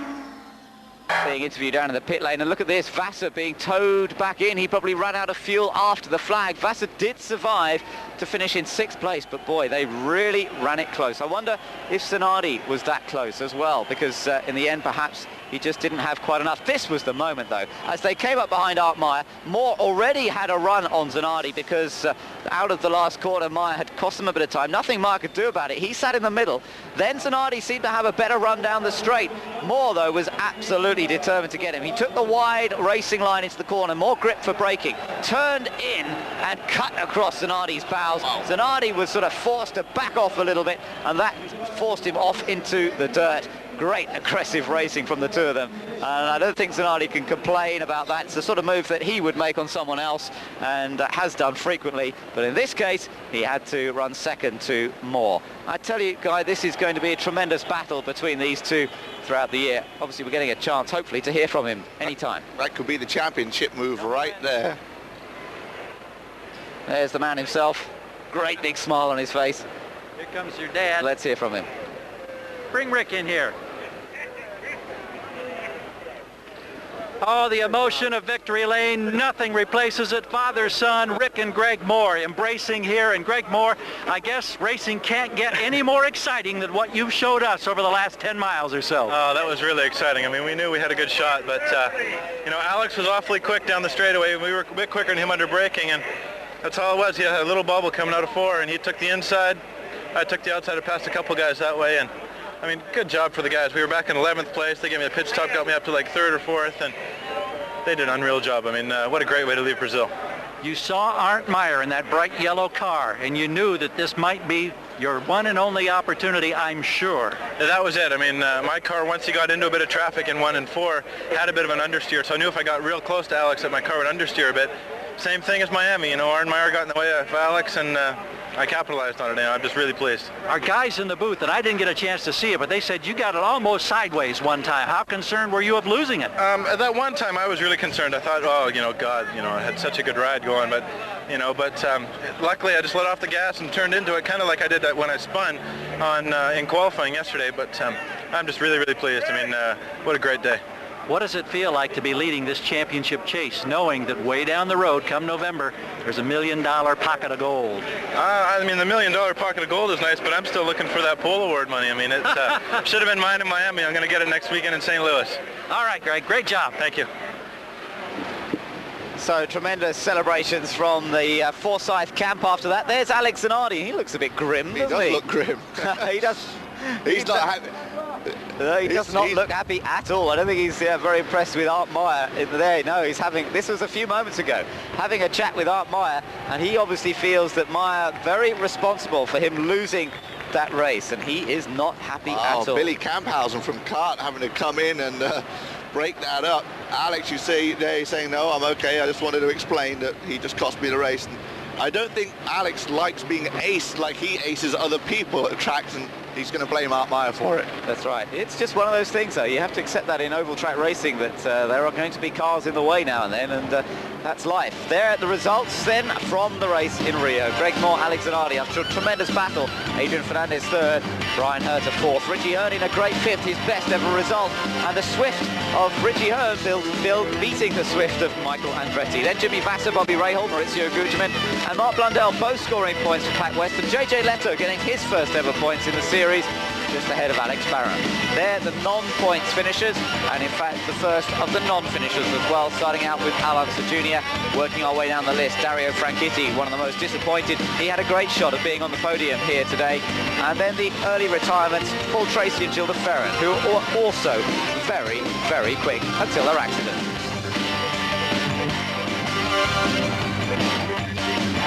Sports coverage from Rio. Greg Moore's car being pushed away, and Guy, important to note that it's the first Mercedes-Benz victory of the 1998 season, and with that new engine, which of course Ilmore did so much work on over the winter and produced this smaller, lighter version. I know that they haven't been revving it to its full capability up until now, at least, and this is just a little replay there of the situation when Greg Moore managed to get past Zanardi. It was a brave move around the outside into turn 1.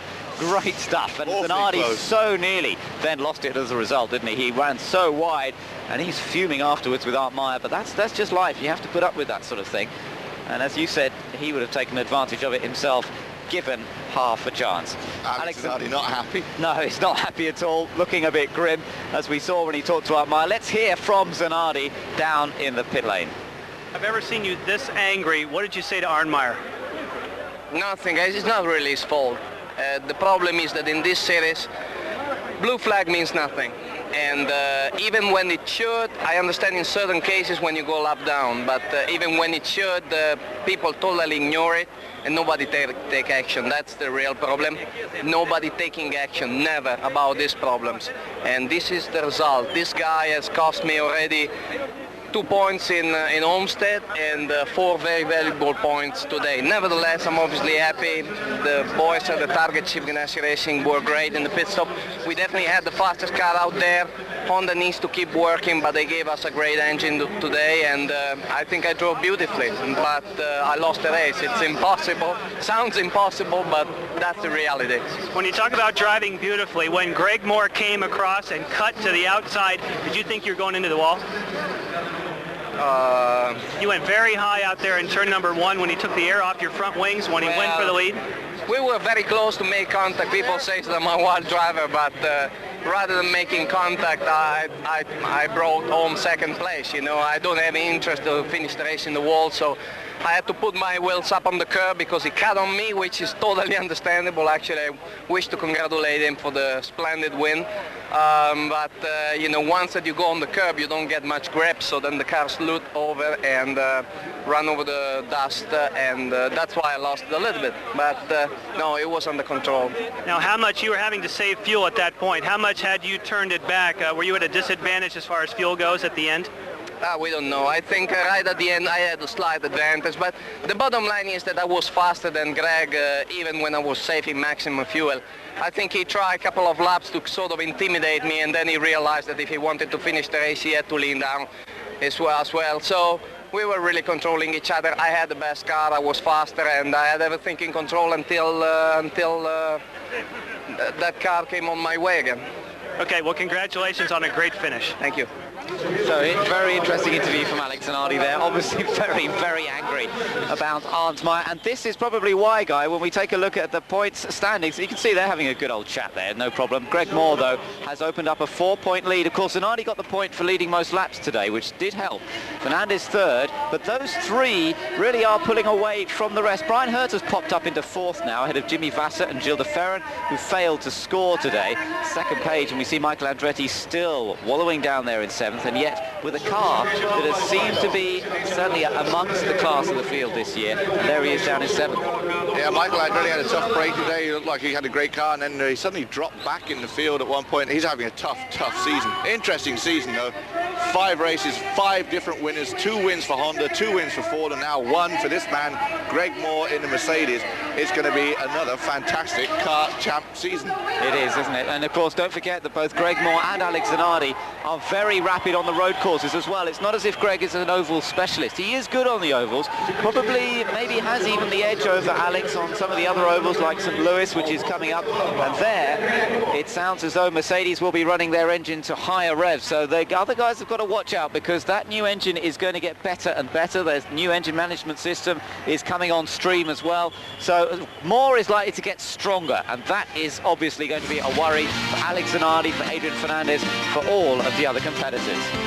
Moore, though, the winner from today, he is delighted with that one.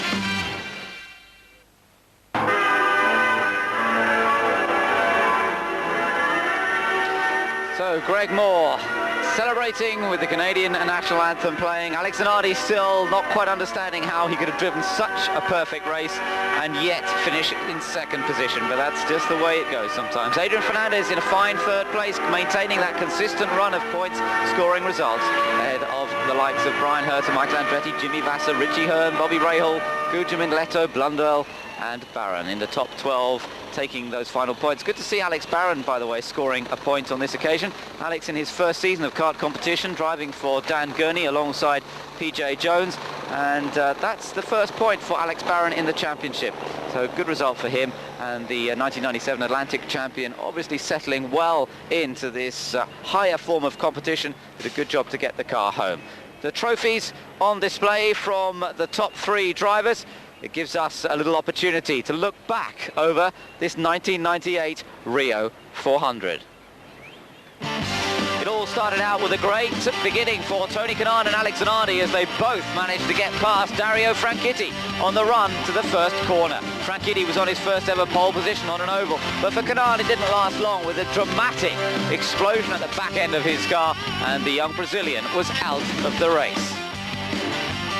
The first part of the race ran with hardly any caution periods. Then we seemed to have a spate of them. Tony Kanaan's causing a yellow flag, but then another incident, this time a crash between Paul Tracy and Gilles de Ferran that took the two front runners out of the race and caused a second caution period. Damage to egos only, both drivers were okay. More damage to Michel Jourdain's car as well as he visited the Brazilian tyre walls. And there were problems as well for Walter Salles in the one-off return for the Peyton Coyne team. He just pinched it going into turn one and lost control of the Reynard. At the end, it came down to a battle between Zanardi and Moore as Arndt Meyer made his presence felt as he was being lapped. Moore took the advantage, sliced in front of Zanardi, and Zanardi had to settle for second place. Great piece of racing from Greg Moore and from his team, who'd worked his way up the top 10 from a fairly lowly point in the early part of the race. Greg Moore coming through to take the win. Guy, an exciting one, and it bodes well for the rest of the races. A great finish to the end of the Rio 400, a great race, a good result for Mercedes and, of course, Greg Moore. Disappointing for Zanardi and Arndt Meyer. So from Ben Edwards and Guy Hobbs, hope you can join us again next time. Thanks for being with us. Bye-bye.